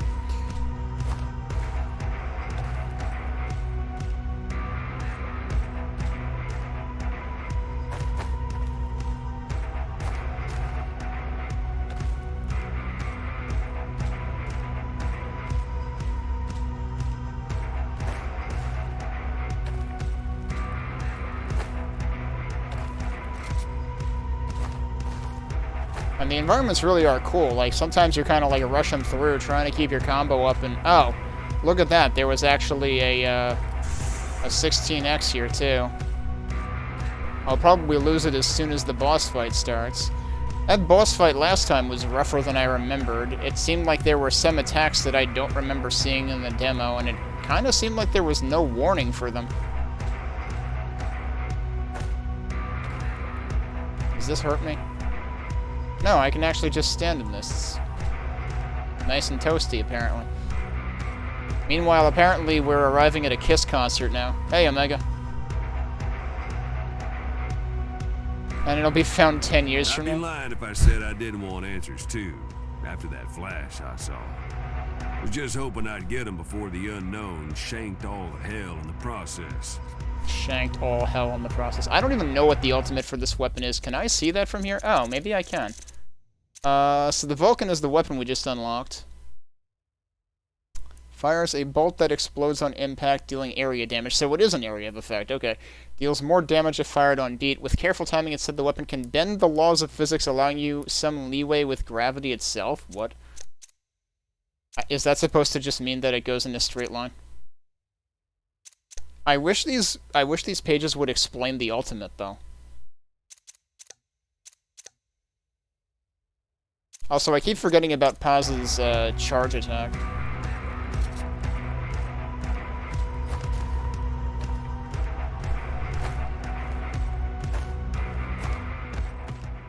Wait, is the door closed?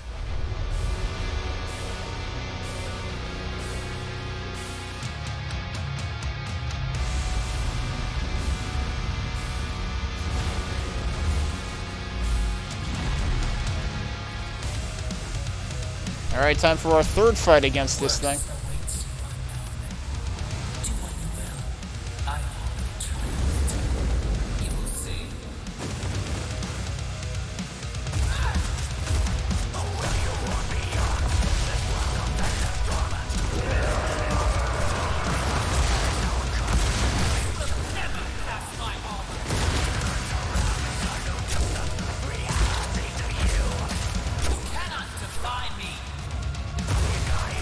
dumb. I shouldn't have done that. I just hurt myself.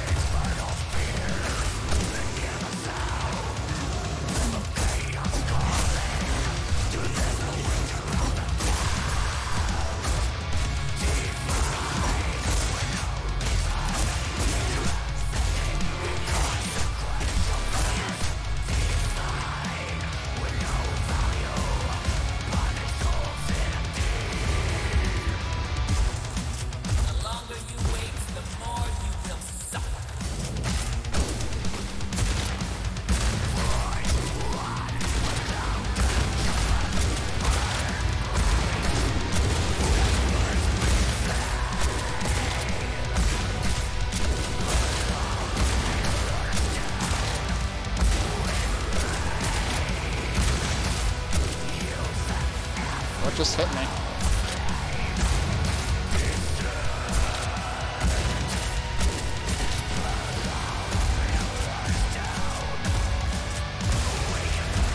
I still don't know how the hell to avoid that, or is it just that it happens... Is it just that it happens if you're too close? Man, look at how low my multiplier is.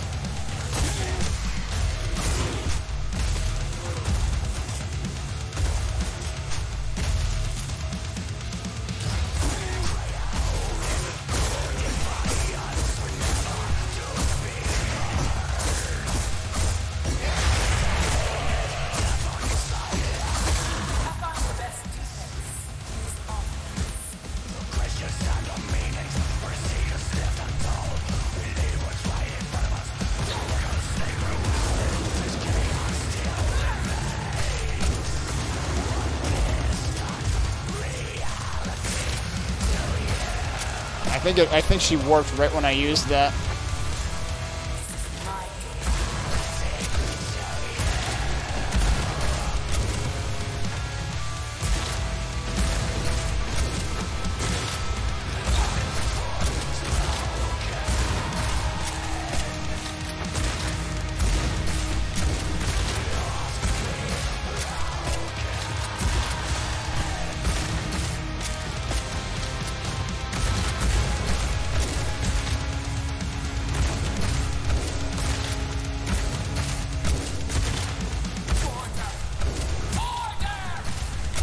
Order? You're not the judge, are you? Thought you were just a delegate.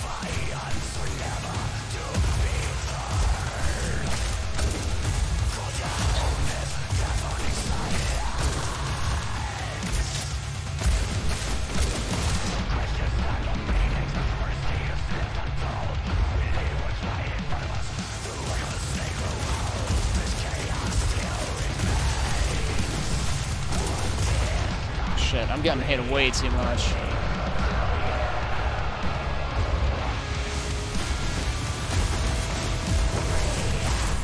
Alright.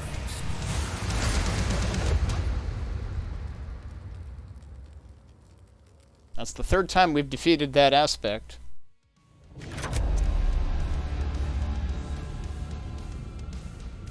And it has led us to another hell again. And we've got new torments. Killing with rhythm, I think, is the one that gives me the thing that I want to upgrade, so that'll be good. And also ultimate mastery. I think that's the one torment we haven't been to yet. And there's the weapon we got. So yeah, I guess the bending the laws of physics might be referring to its ultimate.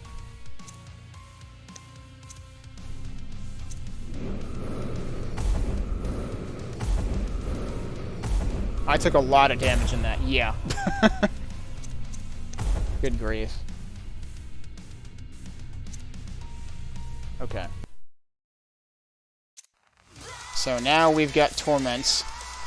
For the time being, though, gonna take another break. So, I don't know if this is gonna loop or fade out and fade in. I'm assuming it's gonna do that, because that's usually what samples do. But actually, you know what?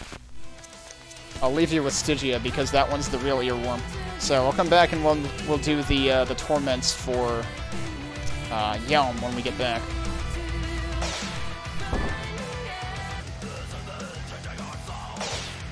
Alright, so while I was gone, did this thing fade out, or did it... Oh, it does fade out. It's doing it right here. Okay. I was gonna say, I figured the preview doesn't just loop the whole song. I figured it would fade out. Seems like it goes for a decent chunk of time, though, so that's good. It's not like, you know, DDR samples where they're like 5 seconds or something. Alright, so, new song, Encostus. Back before the unknown showed up, this was... Oh, wait, I didn't start the timer, did I? Let's start the timer and then read. Back before the unknown showed up, this was a key location. Souls doomed for greed here, mined eternally for brass and iron and whatnot, and a host of squabbling minor demons with aspirations of greatness fought each other for their peace. Alright, okay, we are going to get the last weapon in this stage, so we only get to pick a primary. I think I'm gonna go with the shotgun as the primary. It's the weapon I feel the most adjusted to. Wait, what am I doing? We're not doing this yet. I'm getting ahead of myself. Don't we have... The last time I took a break, I had done the torments. This time we have to do the torments. Don't forget the torments. We're gonna do this first. So let's see what Ultimate Mastery is. This is the one torment I haven't played yet. Oh, you gotta use ultimates specifically. This will be good for me because I don't use ultimates enough. Floros was the angriest of the dead 7 archdevils, and he fueled his rage with the burning souls of hell. Embrace your rage, be one with Floros. And it unlocks Ultimate Sovereignty 1, charges ultimates automatically with each beat. Oh, wow. Which is horrible for me because I underuse them. Because I always want to find a good place for them. The passing of Floros. The angriest Flowros, of the dead okay. 7 archdevils. Yeah, there's a lot of angry souls in hell, but this particular topped the list. He kept those fires of rage stoked with the souls of those less angry, I guess. So entering his realm, you really only had one choice. Get madder than Flowros. That's great. I feel like Flowros would be mad that we're pronouncing his name in a way that rhymes with flower. We're just giving him an excuse to be more angry. Alright, so we only have the sword and the shotgun for this. Perform 20 ultimate kills. So wait a minute, but the sword, like, the sword's ultimate lasts for a while, so does that mean that any kills while that's active count? Because that could get that up there pretty quickly. Let's find out.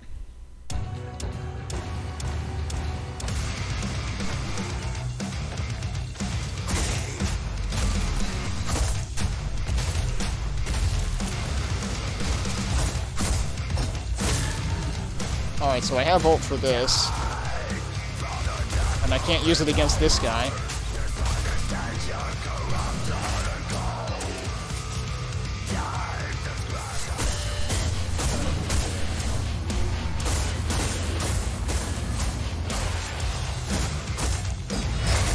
Great time for it to run out, though.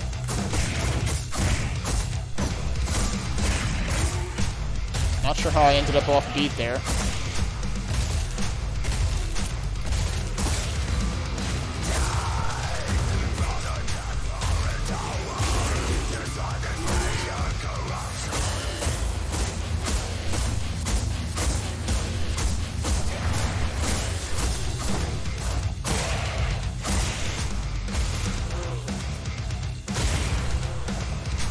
I guess that doesn't count, unfortunately.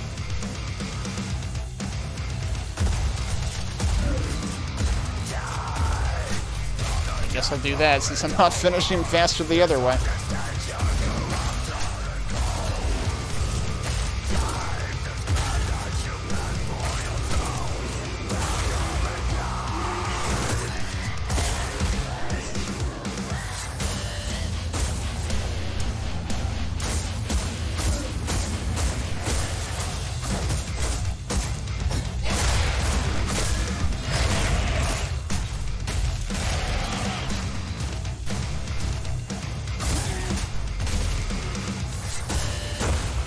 Oh yeah, that's metal.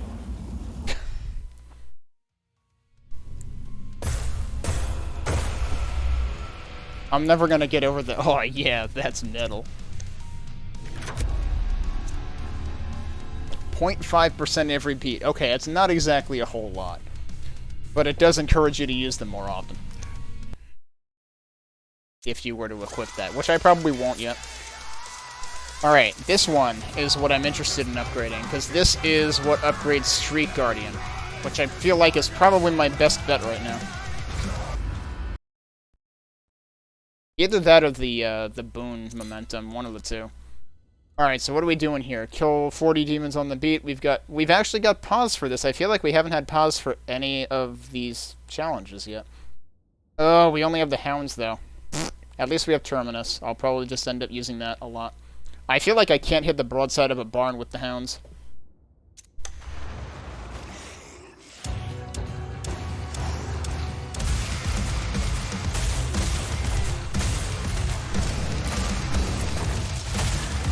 Oh wow, it one-shots them with this, though?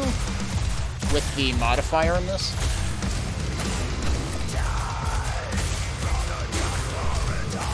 This is actually an incentive to get good with this thing.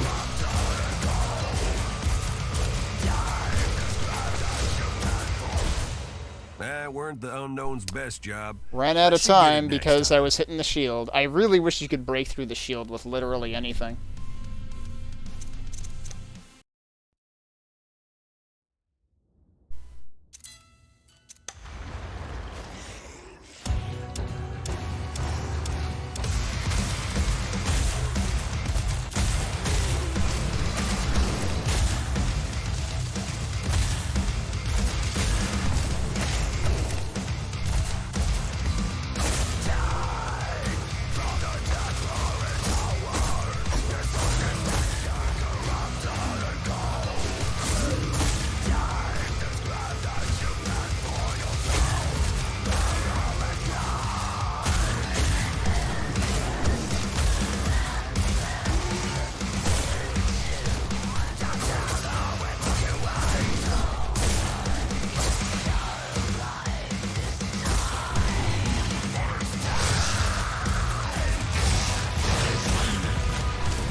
Into that anyway.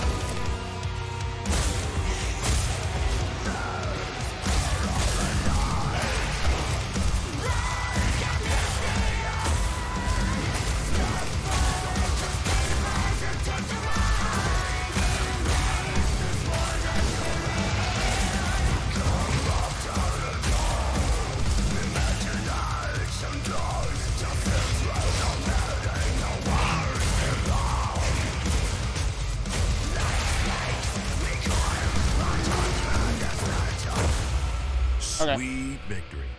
The shield dude was the only problem I had.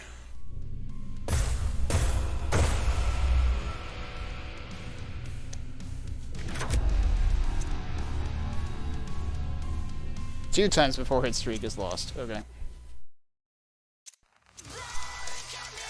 And one more weapon trickery too.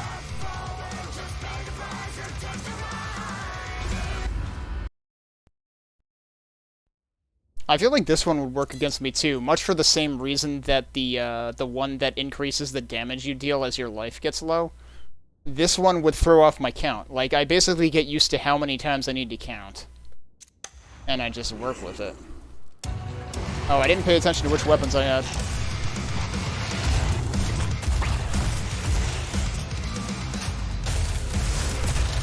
Oh, this is the one that randomizes, right.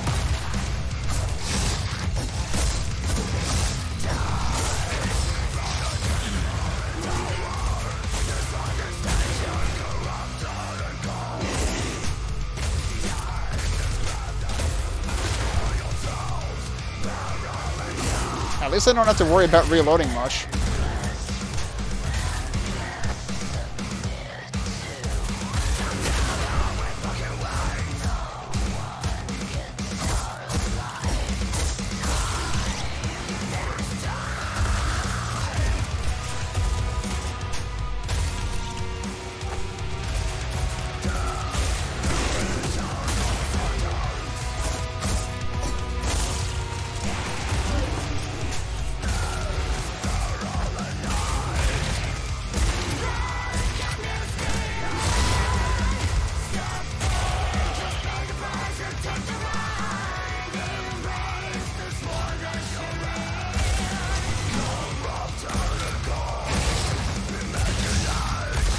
Actually, does this turn off reloading entirely for this challenge?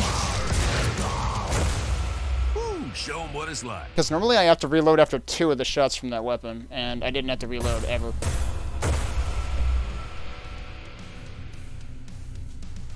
Which I guess makes sense given the nature of the sigil.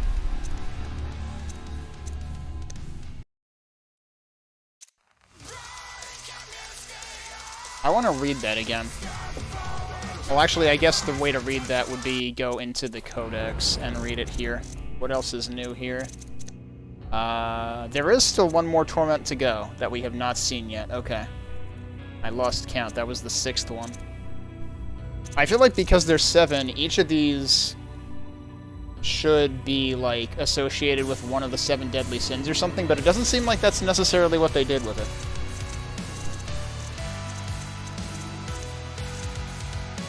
If you wanted to ask this skull what real hell would be for him, then I guess they'd say Yum. Souls here, cursed to be isolated from each other. Hard on us extroverts, I'll tell you that. That's the same thing that it said on the other screen. Okay, so it is the same text.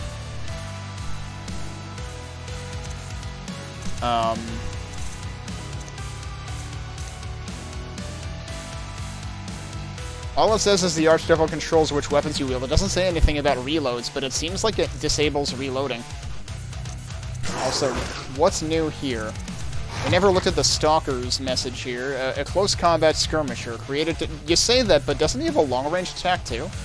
Created to track condemned spirits who tried to escape their terrible fate, the Stalker is a swift and merciless foe, best dispatched at range. Its primary method of war is to close to melee distance and eviscerate with its bladed hands. Maybe I'm just seeing the blades, because he can also kind of cloak or something. Demons don't scare easy, but when the Stalker comes around, they all run up a tree. And then we also got Eyeless, a blind flying atrocity made to serve the original Exarch of Yelm. The Eyeless vomits acid wherever it senses an enemy, burning whoever is unfortunate enough to be hit or walk through it. It's interesting that there's no... I love the Eyeless exit animation. That was hilarious. Just like, I'm out of here. I guess they all do that. I'm surprised there's no separate page for Shield Cambion. Oh wait, no, it's down here. Oh, it's under Elites. Okay. So it's supposed to be a pain in the ass. I get it. Some enterprising devil got the idea that the Cambion needed better protection in the endless infernal wars, and the Shield Cambion was born. Impervious to most direct assaults, and of a tougher stock than the usual demon, only certain ultimate attacks are likely to break through its defenses. Yeah, I have resorted to using the shotgun's ultimate to deal with these guys. When in doubt, give doubt a shield.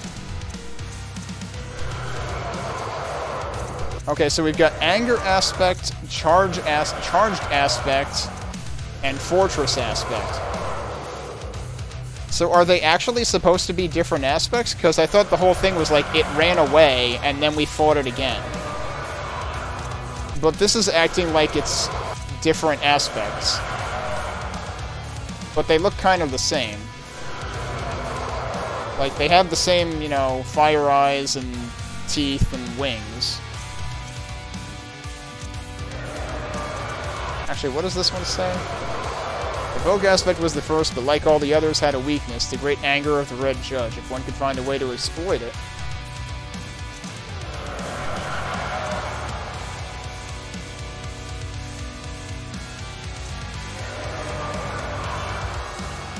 Trickier manifestation. In this gloomy realm, the barriers make a ranged attack difficult, except I still did it anyway.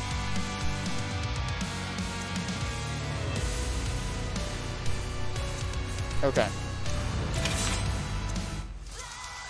So, let's go see what this has to offer. So now we're actually going into here, not by accident, we're actually doing it now. Back before the unknown showed up, this was a key location. Souls doomed for greed here, mined internally for brass and iron and whatnot, and a host of squabbling minor demons with aspirations of greatness fought each other for their peace. That's right, I did manage to read the whole thing. I thought I interrupted myself halfway through. But I think I only interrupted myself when I got to this screen. But now we're ready for this. I'm going to stick with Street Guardian. I'm going to stick with the shotgun as primary. So the Hells took another hit from us. Bloodied their noses, we did, but Judge wasn't ready to take us seriously yet. Which I guess is fair enough. If You are the ruler of the infernal and unaccustomed to taking the big L. Kind of like Crypto Bros. Nah. Except they should be accustomed to it. Planning to hit back. And hit back hard.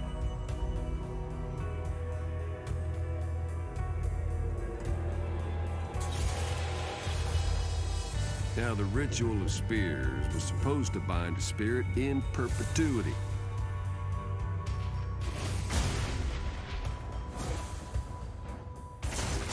At least that's what they was hoping for.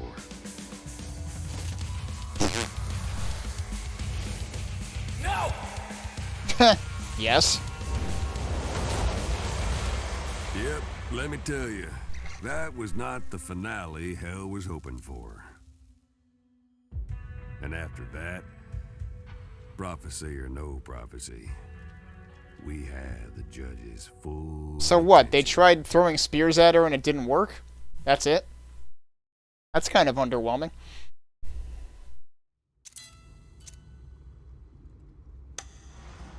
Maybe they would have been done better playing Oops, I Did It Again, and she'd be like, no, I can't stand it, and she'd jump off a cliff.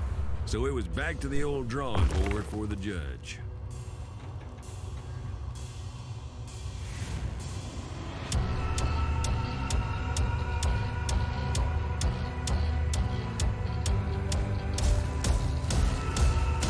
Oh, it's just a freaking invisible wall.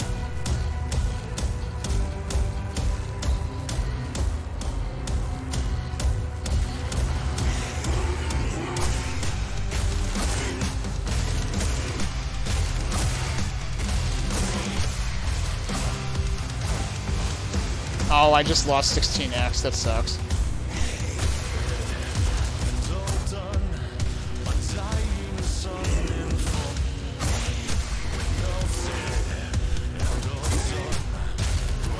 The tempo on this is pretty fast.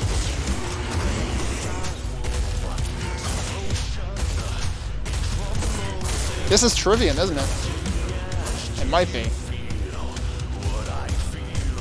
It sounds like Matt.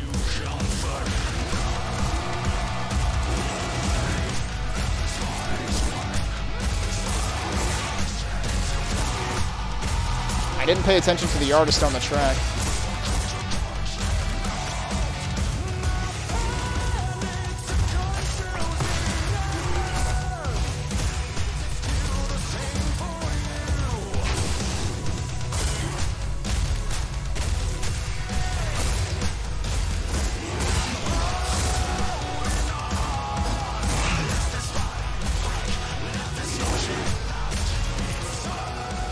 Wonder how it would have went if Ritual had succeeded.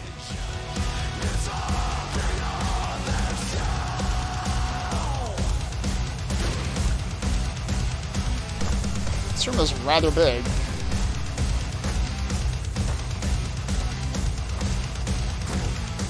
And there were a lot of explosives in it that I did not use. Apparently we're going through the floor this time.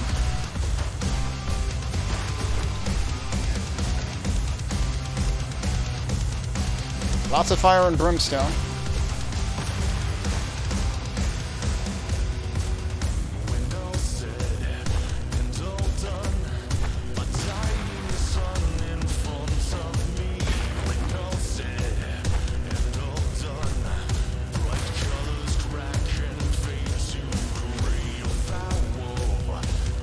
Now that I think about it, I reckon Matt actually sang this at the Gamescom concert or whatever last year.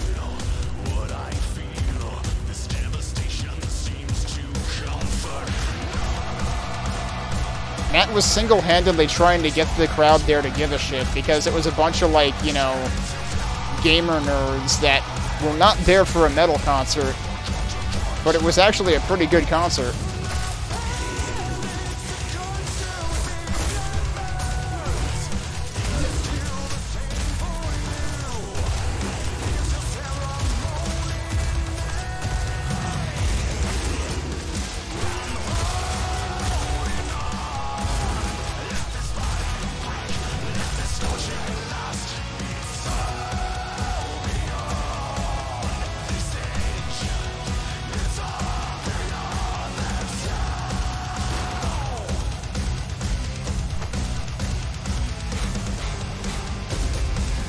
That's apparently the charge attack.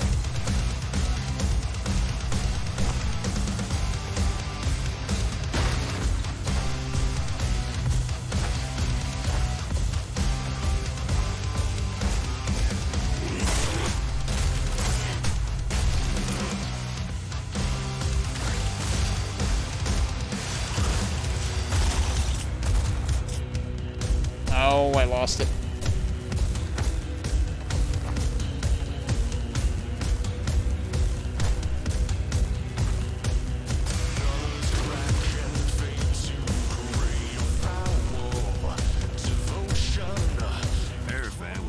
Some darker magic. What the hell is that thing?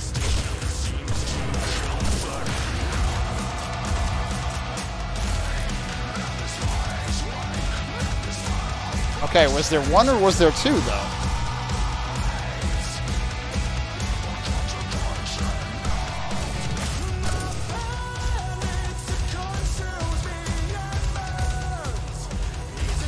Oh, here's our weapon. Oh, interesting.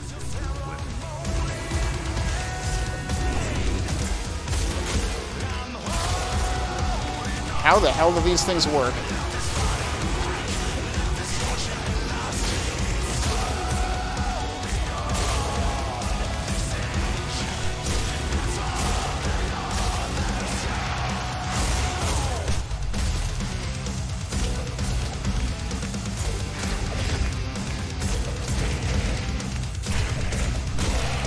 Okay.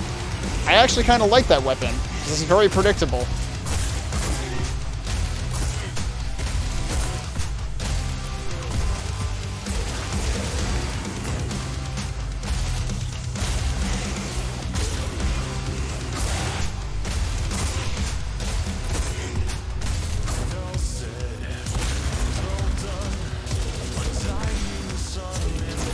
And I can hit these guys with it pretty easily. Oh, but I lost my combo. Or Fury, rather.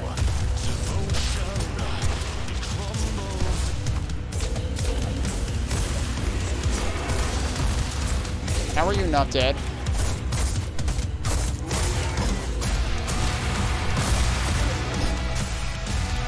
That did not go particularly well.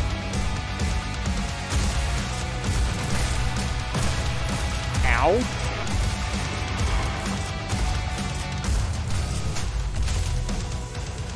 Don't quite understand how those work yet. What with us being this far into their end zone? Can't believe this isn't a Kuhu map from Quake.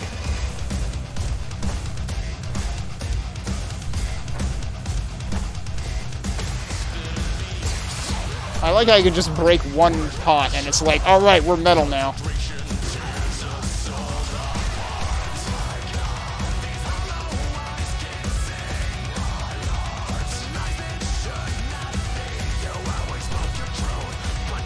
Wait, is this the beginning again? Or is this... No, this is another hole. Alright. But I guess that's where we're going. I have still not found a single coat of arms. And I'm kind of like looking around to see if I can spot anything. Also, I'm noticing that I'm getting more goods than perfects. I may need to... This is actually a good zone to calibrate with because... it's a faster BPM, which means you've got less of a margin for error. And I've had to mess with this because, like, when I ran calibration, I got like 100 milliseconds, and then I got like 87 or something when I started the stream. And but that was very clearly the calibration, like the test at the end, must use like the lowest difficulty settings window, and the window is tighter on the GOAT difficulty, so I've had to kind of like figure it out myself. Alright, so that was not good. Let's try it again. Try more this way.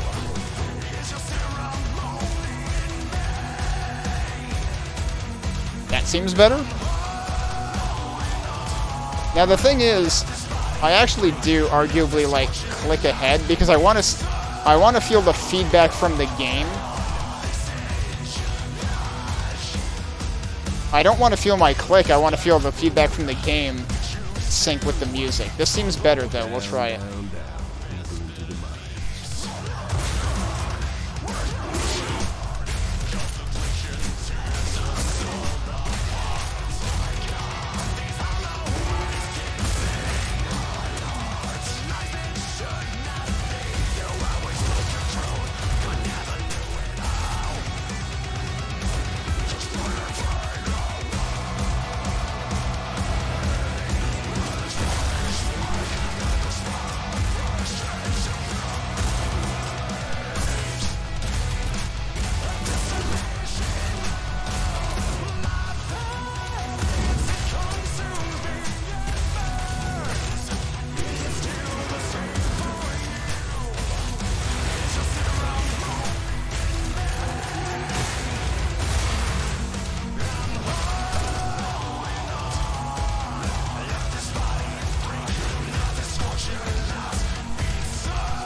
Where are you?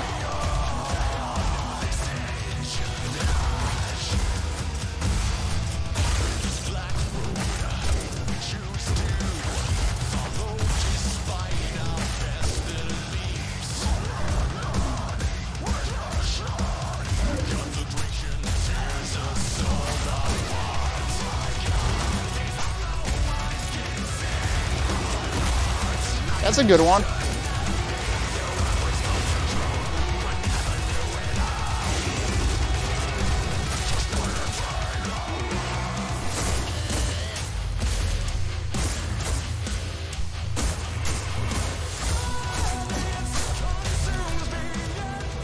Shame that whole army got turned to ash. Tangle with the bull, you're gonna get the horns.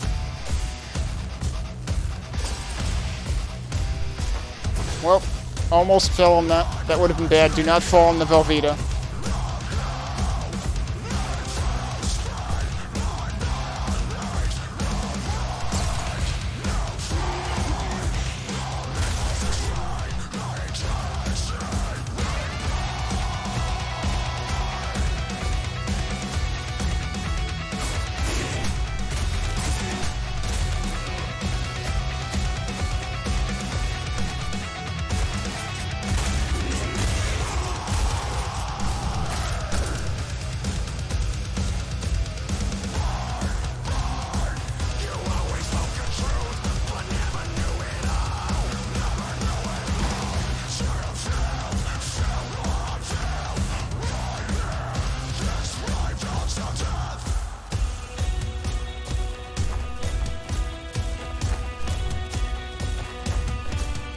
It feels like there's a lot of landscape to explore, but I also feel disincentivized from doing it because, like, time's a wasting. You gotta keep your rhythm up.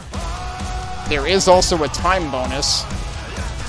Not that I expect my original score, like my first playthrough score, to be good anyway, but...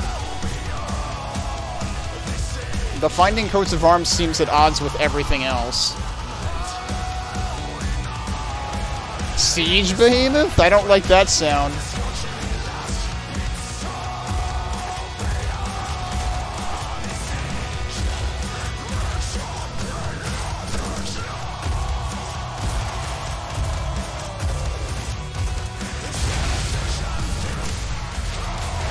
So those take a heck of a beating.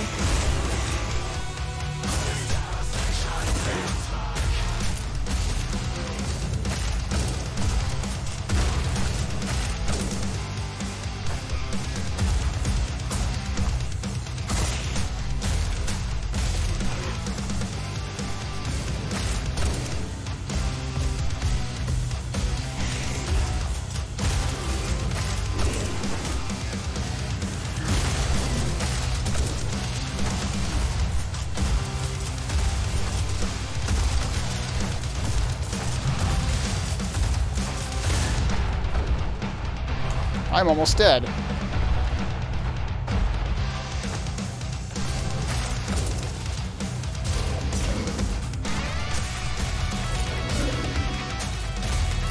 have to remember I have these things. They work pretty good against those guys.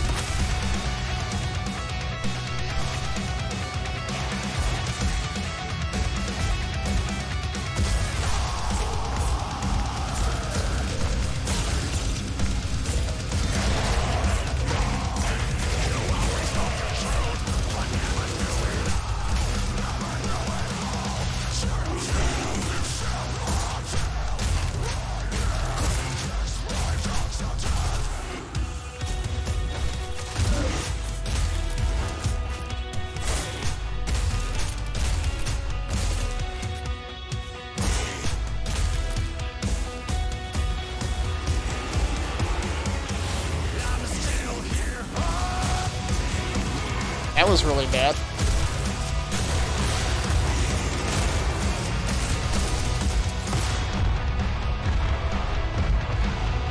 Oh, that's not what I was getting hit by. That's what I was getting hit by. Yeah, these things are bad news.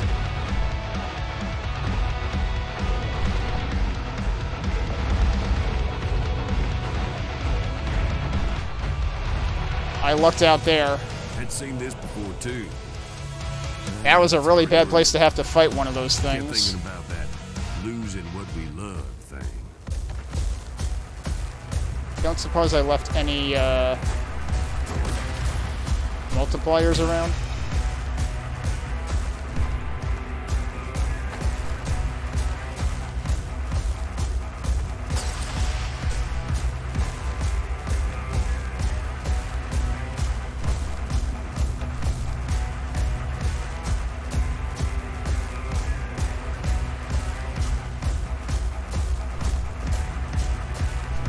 Well, that was almost bad.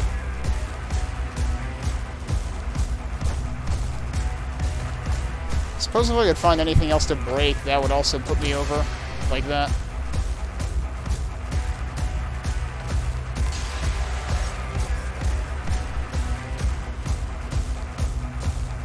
That's interesting.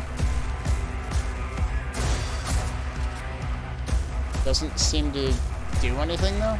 Also, are we at the boss? We're at the boss. As soon as I walked in here, it stopped the building meter.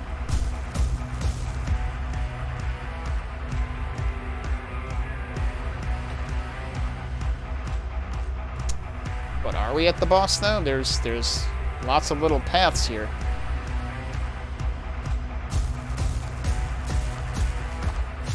Guess what we found? We finally found a coat of arms. Why does that say 1 out of 1, though? Shouldn't there be 2 on every level on this difficulty? Unless that's 1 here and 1 total. Maybe that's what it means. Now I'm sure you could guess who was at the top of that pyramid.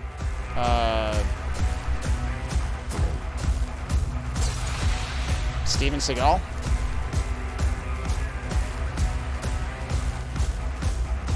Can't believe I finally found one. Took me long enough.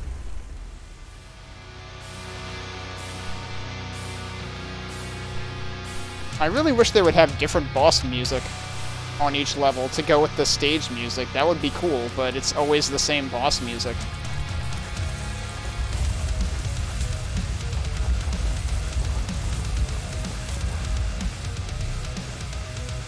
Okay, that's interesting. More Kuhu theme.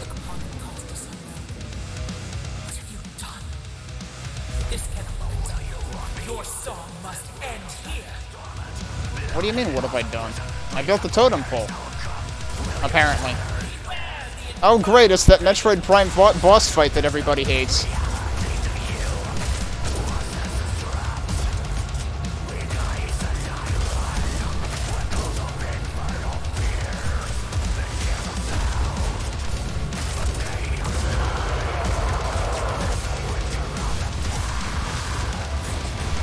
And I'm almost dead.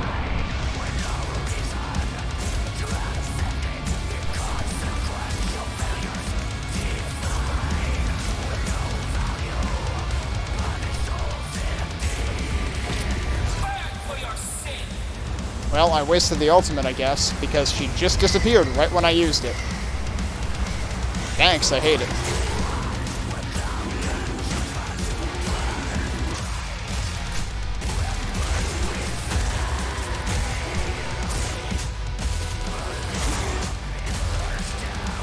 How nice of them to turn off the totem pole.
I don't know how you're supposed to avoid that shit.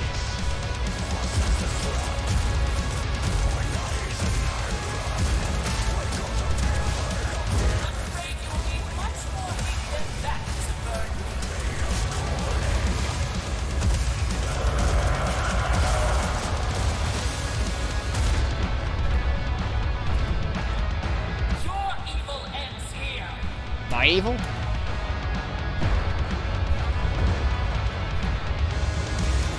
That's a lot of flames.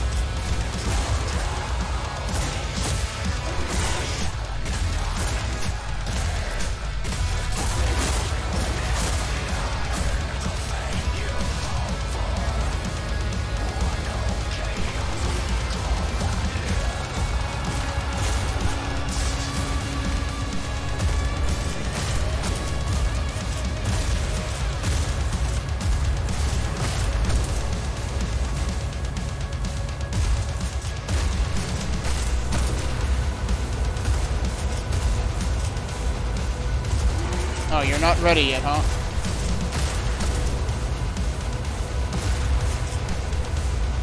Where is this guy?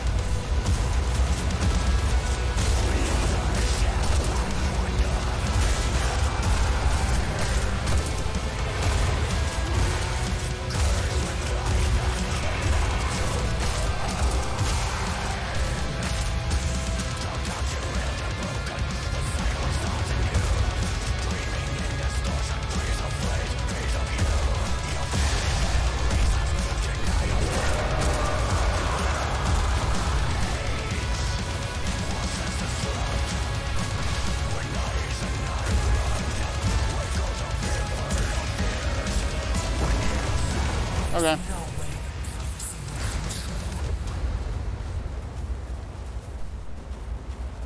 I guess just double dashing through the incoming shitstorm is the way to go there. Okay. New torments, of course. Wow, Relic Thief 3 already? Okay. They're giving us that one early. And, wait, Slaughter Mastery? Is that... No, it was Ultimate Mastery last time. Slaughter Mastery is for the Glory Kill things. That's interesting. I'm curious what that'll do for us. And the Hellcrow. Attack slice through demons, doing damage to anything standing in its way. Yeah, I noticed that it seemed like it might have been doing multiple hits to the boss every time it passed through. That seemed kind of nice. Unlike other ranged weapons, it doesn't need reloading, which is kind of why I like it. It's much more straightforward. This and the shotgun, I feel, are the most straightforward ones to use. The one that's basically a rocket launcher feels pretty straightforward. The pistols are the ones that I have the hardest time, like, just hitting things with. Although I didn't have that hard of a time in that one torment that we were stuck with it. It was actually pretty useful there because it also did more damage. So maybe it's just the damage. And I feel like with the rocket launcher thing, that's also the issue, is that, like, it doesn't do as much damage as I would have expected it to do on tougher enemies. Alright, what is this? The deadlier dash boon increases the damage that I didn't know my dash dealt damage to begin with. Did they ever tell me that? I don't think they told me that. So, okay. Thanks for telling me that now, I guess. Took a lot of damage in that, too.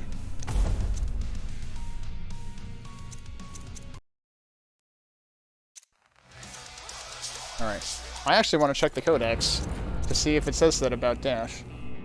You can dash into your foes, dealing a small amount of damage. Okay, so it was there. I just totally ignored it. What else is unread here? The new weapon, of course. The boon we just got. The area we were just in. What's new in here? The Hierophant. Mid-level sorcerers, the Hierophant are a key part of Hell's infernal bureaucracy. I feel like that's a contradiction in terms. There's no such thing as a key part of a bureaucracy. It's a bureaucracy. Rather than do their own work, they conjure marionettes to hold enemies at bay while they blast at them with powerful magic. Yeah, so I noticed that the things they were conjuring die faster, but then they also explode. Their homing attack is said to be the Whale of Souls seeking their memories in the void. That kind of reminds me of the mummies and heretic that have the projectile attack, because they absolutely do, like, scream when they're firing. Someone's always there to make someone else do their dirty work, especially in hell. And then this guy. This guy is bad news. Not content with the original destructive power of the behemoth, the rulers of hell created this abomination to lay siege to fortified areas and generally wreak havoc. In place of the Harrow Blade, the siege behemoth fires massive ranged blasts from its arm. Additionally, it has a radial exploding soul attack which must be evaded by jumping. The story goes that a particularly dim Duke of Hell used the siege behemoth to break into his own soul vault. It did that very well, but there's no off switch on the behemoth. Rip Duke.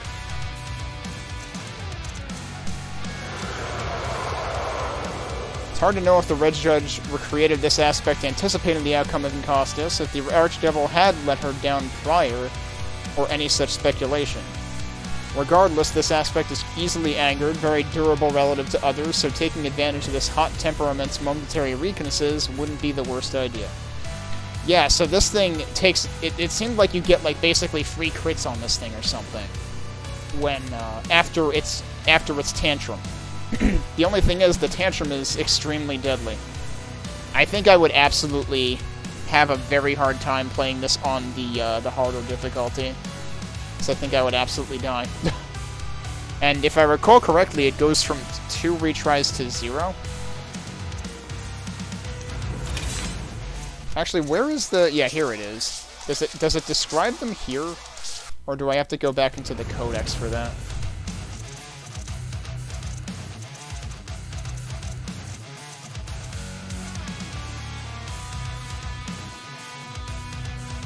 Right, yeah, so there's no Resurrects on Beast, either. Neither of the top 2 difficulties have Resurrect, so they're both basically Iron Mode. Alright, so let's try to do these. Only slaughter kills will impress Glazia, the torment of the perfectionist executioner Glazia, proudest of the dead 7 archdevils. To be executed by him was an honor. I mean, you're still being executed, though. Gives bonus fury whenever you get perfect hits. Wait, are we talking about... Is that the actual effect of that sigil? Because that's not what I expected at all. I expected something for executions. So if it's just for perfect hits, then, like, shouldn't you already be getting bonus fury for perfect hits? I thought that was the point of perfect hits. Oh, this guy, Glacia Labulis, head executioner of a particular hell I won't name. Glacia's realm was created when his bloody past, caught up with him.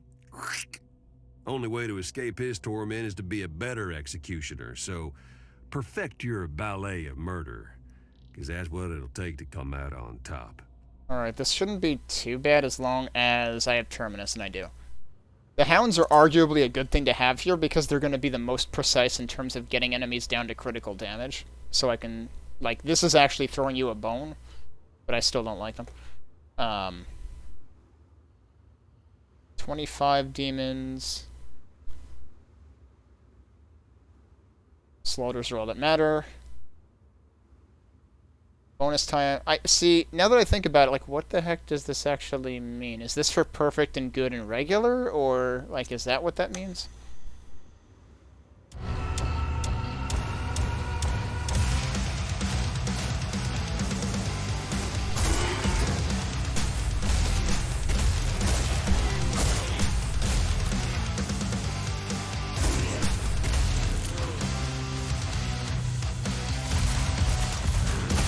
Oh, that only takes 2 to get to critical? Okay.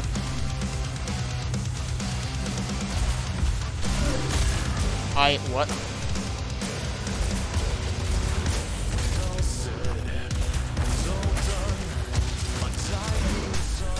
That was almost disastrous.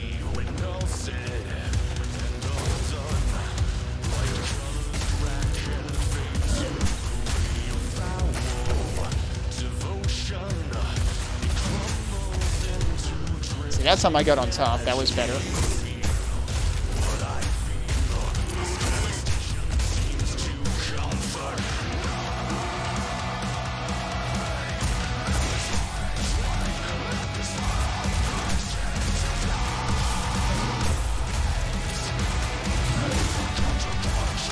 I didn't think I hit that guy twice, but apparently I had.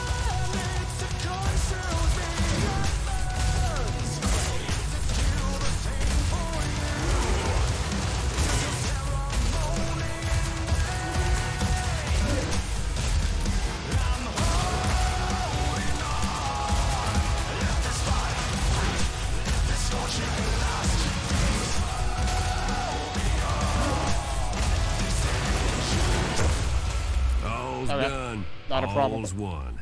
I was expecting there to be heavier enemies there.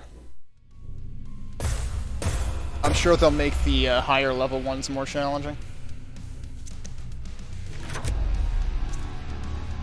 Fury from perfect grades has increased by 10%. The thing is, you shouldn't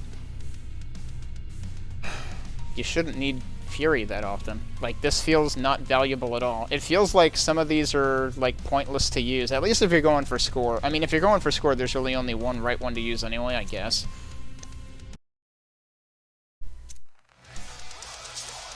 Although, actually, I don't know which one would end up being better off using. Whether the minimum Fury would be better, because then you would start at 8x immediately. At least, assuming that's the way that works. I haven't actually tested it, because I only have it at level 1 right now. Defeat waves of stalkers as Boone steals your weapons one by one. That's going to be interesting. Last time it was behemoths, and I was a little more worried about that, actually. Let's see how this goes. And Unyielding Fury is the thing I was talking about, that, like, there's a certain minimum Fury. Okay, so we've got Hellcrow, the Hounds, and Terminus.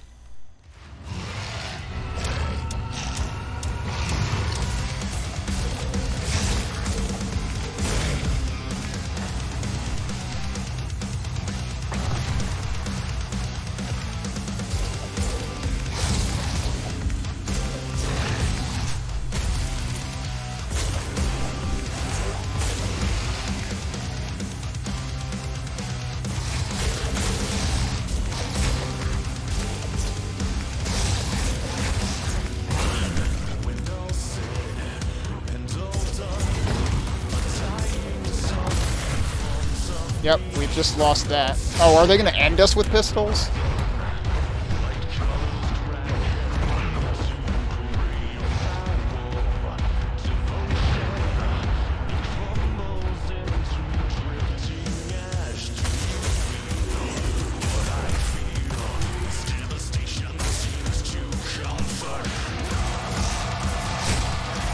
I dashed, come on.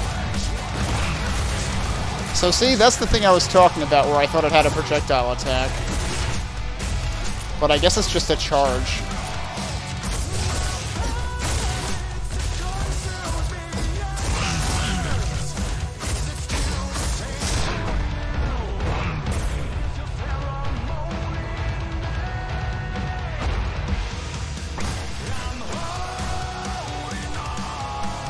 Okay, now I only have the sword.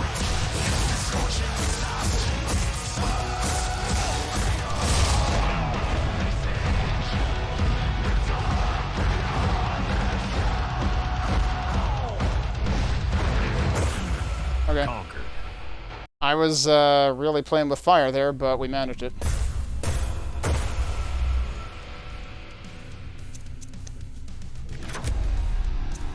Yeah, so now the minimum is 4x. Next time it'll be 8x. I wonder what they'll make us... They better not make us fight the frickin' siege behemoths or something. Alright, and this is the highest level of Relic Thief, I think.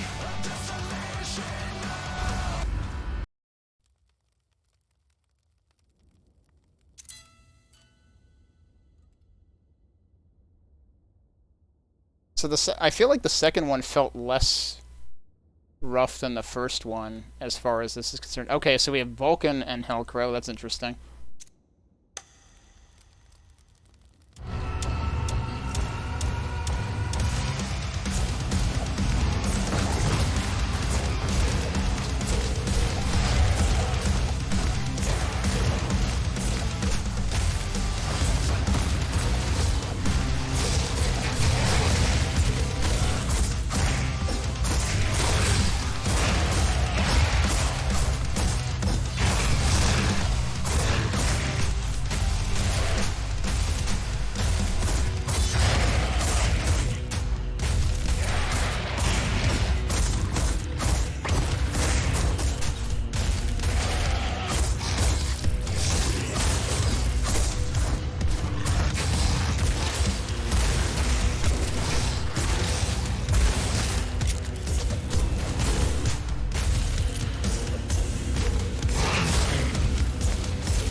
Apparently you get infinite reloads while that ultimate is going on.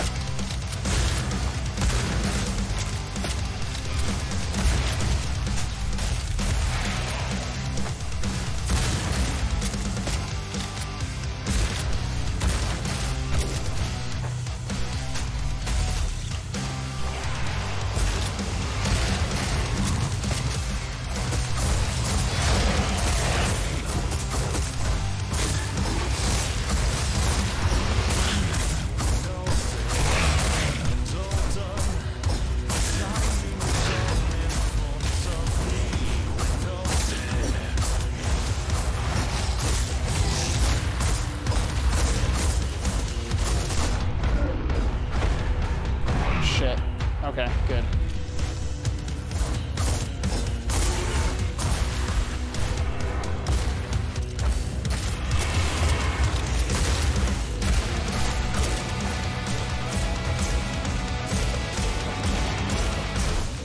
Unknown beat the hate out of a dead archdemon, and she could beat it more. I mean, I couldn't have killed it any faster, could I?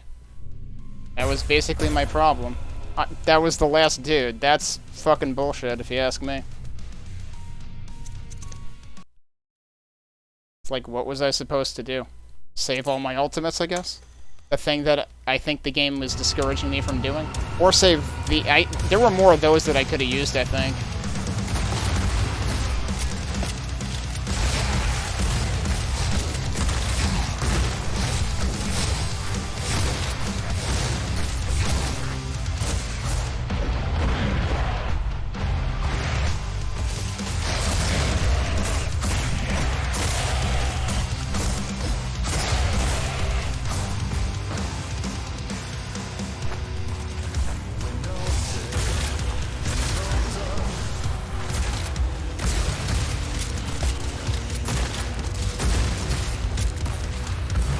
I'm very confused. Why was I not reloading before? Like, it seemed like I had more than 2 shots before I had to reload. Like, did I pick up a relic and not mean to?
Warming up. I did worse that time because frickin' can't kill anything. I think I need to actually, like, spread out the relics whenever I see those frickin' alchemist thing. Wait, alchemist? That's not what they're called. What were they called? I know what they're called. Hierophant. That.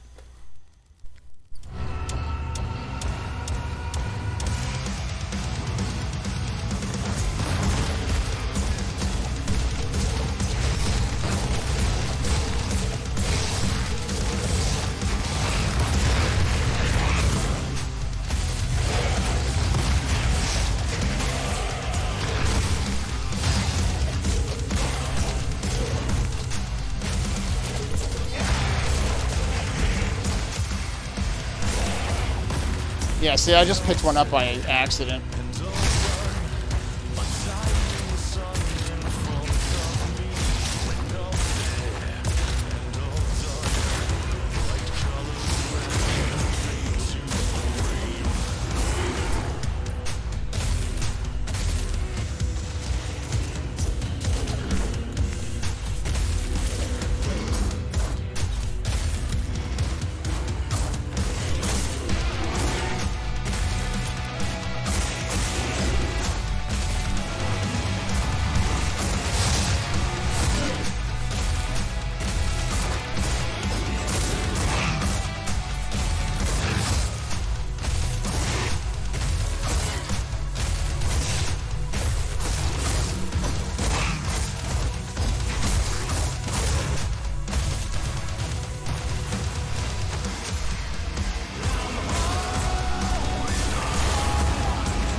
Where are the enemies? I can't do this if I don't have enemies to kill.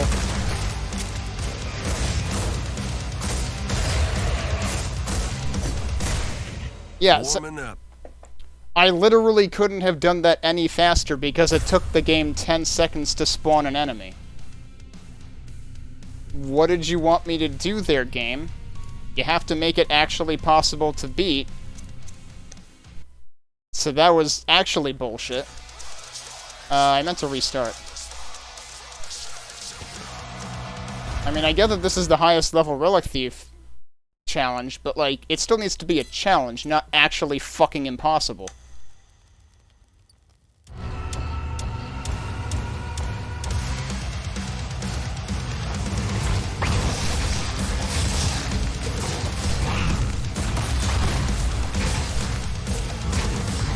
This is starting out very poorly.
Apparently you can dash through relics.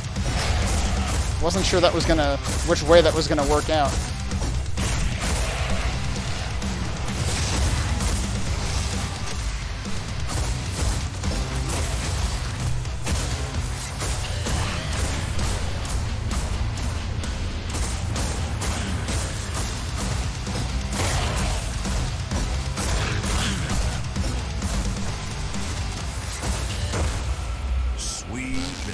Okay, sure. And that time there was never a shortage of enemies, so it feels like RNG can just decide to screw you in this challenge.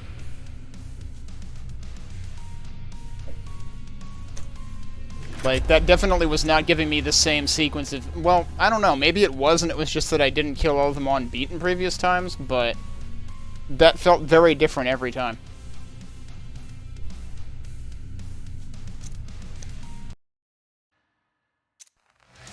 So I don't know, that was weird. Also, wait, that was the that was the boon momentum. That's not the one I was interested in getting to level 3. Oh well. So what's next? Wait a minute, is this... hang on. Oh no, this always shows... it always shows 2 in proximity. So we don't know how many there are yet. We haven't hit the obvious end... well, actually, no. That... unless it always shows 2 ahead. I never actually tried advancing ahead. Also, I like how there's, like a blank record. So, like, these are supposed to be... oh, yeah, wait, there are. There's 3 more after this. We can actually go 3 over here. So we are actually getting quite a ways into it. It's also almost 12:30, apparently. I didn't notice that. So it might actually be a good time to call it, but actually... so that just says 1 out of 2, because 2 is how many you need for the first reward. Where does it tell you... okay, so that does say 0 out of 1. Maybe I saw this and mistook it as meaning you could get both of them at once. So hang on, let's check something. This was the one that I got one on, right? Yeah, so that says 1 out of 1. And if I go to... So you do have to play out on every single difficulty. I'm actually going to have to switch down to Lamb to find these two. That also makes me feel a little less bad, though, because it means I was actually looking for one coat of arms in each level at a time. It wasn't that there were two and I couldn't find either of them, which is what I was thinking. I'm assuming they'll be in different places? Like, it wouldn't make much sense if they were hidden in the same place every time. But up till this point, Encostas is the only one that I actually found. And I'd kind of rather just continue playing through on Goat before I mess with other difficulties. Alright. Well, honestly, I think it actually does make sense to stop here. We stopped on the, well, actually, where does it tell you... Does it only tell you when you enter the level, like, the credits for the song? It does show it somewhere, right? I think it shows it in the corner here. Yeah, it is Matt Heafy. Ritualist That's what I thought. didn't work. So, I think it makes sense that our last level of the first night of the game was the Matt Heafy track, because that's what I was looking forward to hearing him on this. So far, everything has been super cool, though, in terms of the music, though. Again, they did a super good job with this in terms of, like, making you want to play to the beat. Like, incentivizing it in terms of the gameplay mechanics, but also just in terms of the music being that good. So... I guess we'll probably be able to finish the campaign on Goat difficulty tomorrow. But I guess we'll be replaying, 1, to find the coats of arms, and 2, to do the same on the other difficulties as well. So, again, I don't know if I'm any match whatsoever for higher than Goat difficulty right now. I think I would still need to, like, spend more time getting acclimated anyway. But I guess I'll see how I feel by the end of finishing the lower 2 difficulties. But it is interesting that they do give you a couple of ways. They give you a couple of ways to give you reasons to replay it, other than just score chasing. And it's kind of like finding the gifts in Neon White, I guess. I guess that's basically what the coat of arms amount to, except that there's actually like 1 on each difficulty too.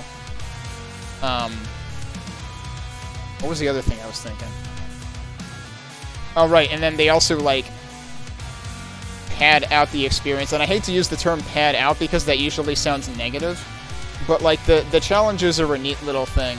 A neat little way to, you know, challenge you to do good at one specific aspect of the game. And sometimes, in some cases, challenge you to do good with particular weapons, which is kind of useful to me because, like, I definitely felt like I hadn't gotten used to all the weapons, so it gives you a reason to do that. So that's pretty neat. So pretty good stuff so far. I do think that the last torment that I went through was more of a torment than the others, in terms of I literally I totally got screwed by the RNG one or 2 times. That's what it seemed like. But the last time, there was just no shortage of enemies spawning in, so that was really weird. But other than that, it's been pretty reasonable on the second difficulty, but I definitely think that the demo is on the lowest difficulty. And the second one does give you at least a decent challenge. I mean, I haven't managed to die yet, which is somewhat encouraging. But I have to imagine that, like, I would have died on the third difficulty for sure, because enemies would do more damage. I got very close to, you know, I got to low health to the point where, like, the game kicks in the low health, like, effects on the audio and stuff quite a few times. I don't know how I didn't manage to die. I don't think it used any resurrects. I think it would have been obvious if it had. So, we'll just have to see. I forget what the resurrects look like, because I'm pretty sure I must have used one. I forget if it actually gives you a menu. It might actually give you a menu of whether you want to resurrect or restart. Because I might have hit that on the demo. And it might have given you 6 of them, which would have been the lowest difficulty setting. But I don't recall for sure. But yeah, let's call it here. Good times so far. Hopefully I'll have the opportunity to continue this tomorrow night.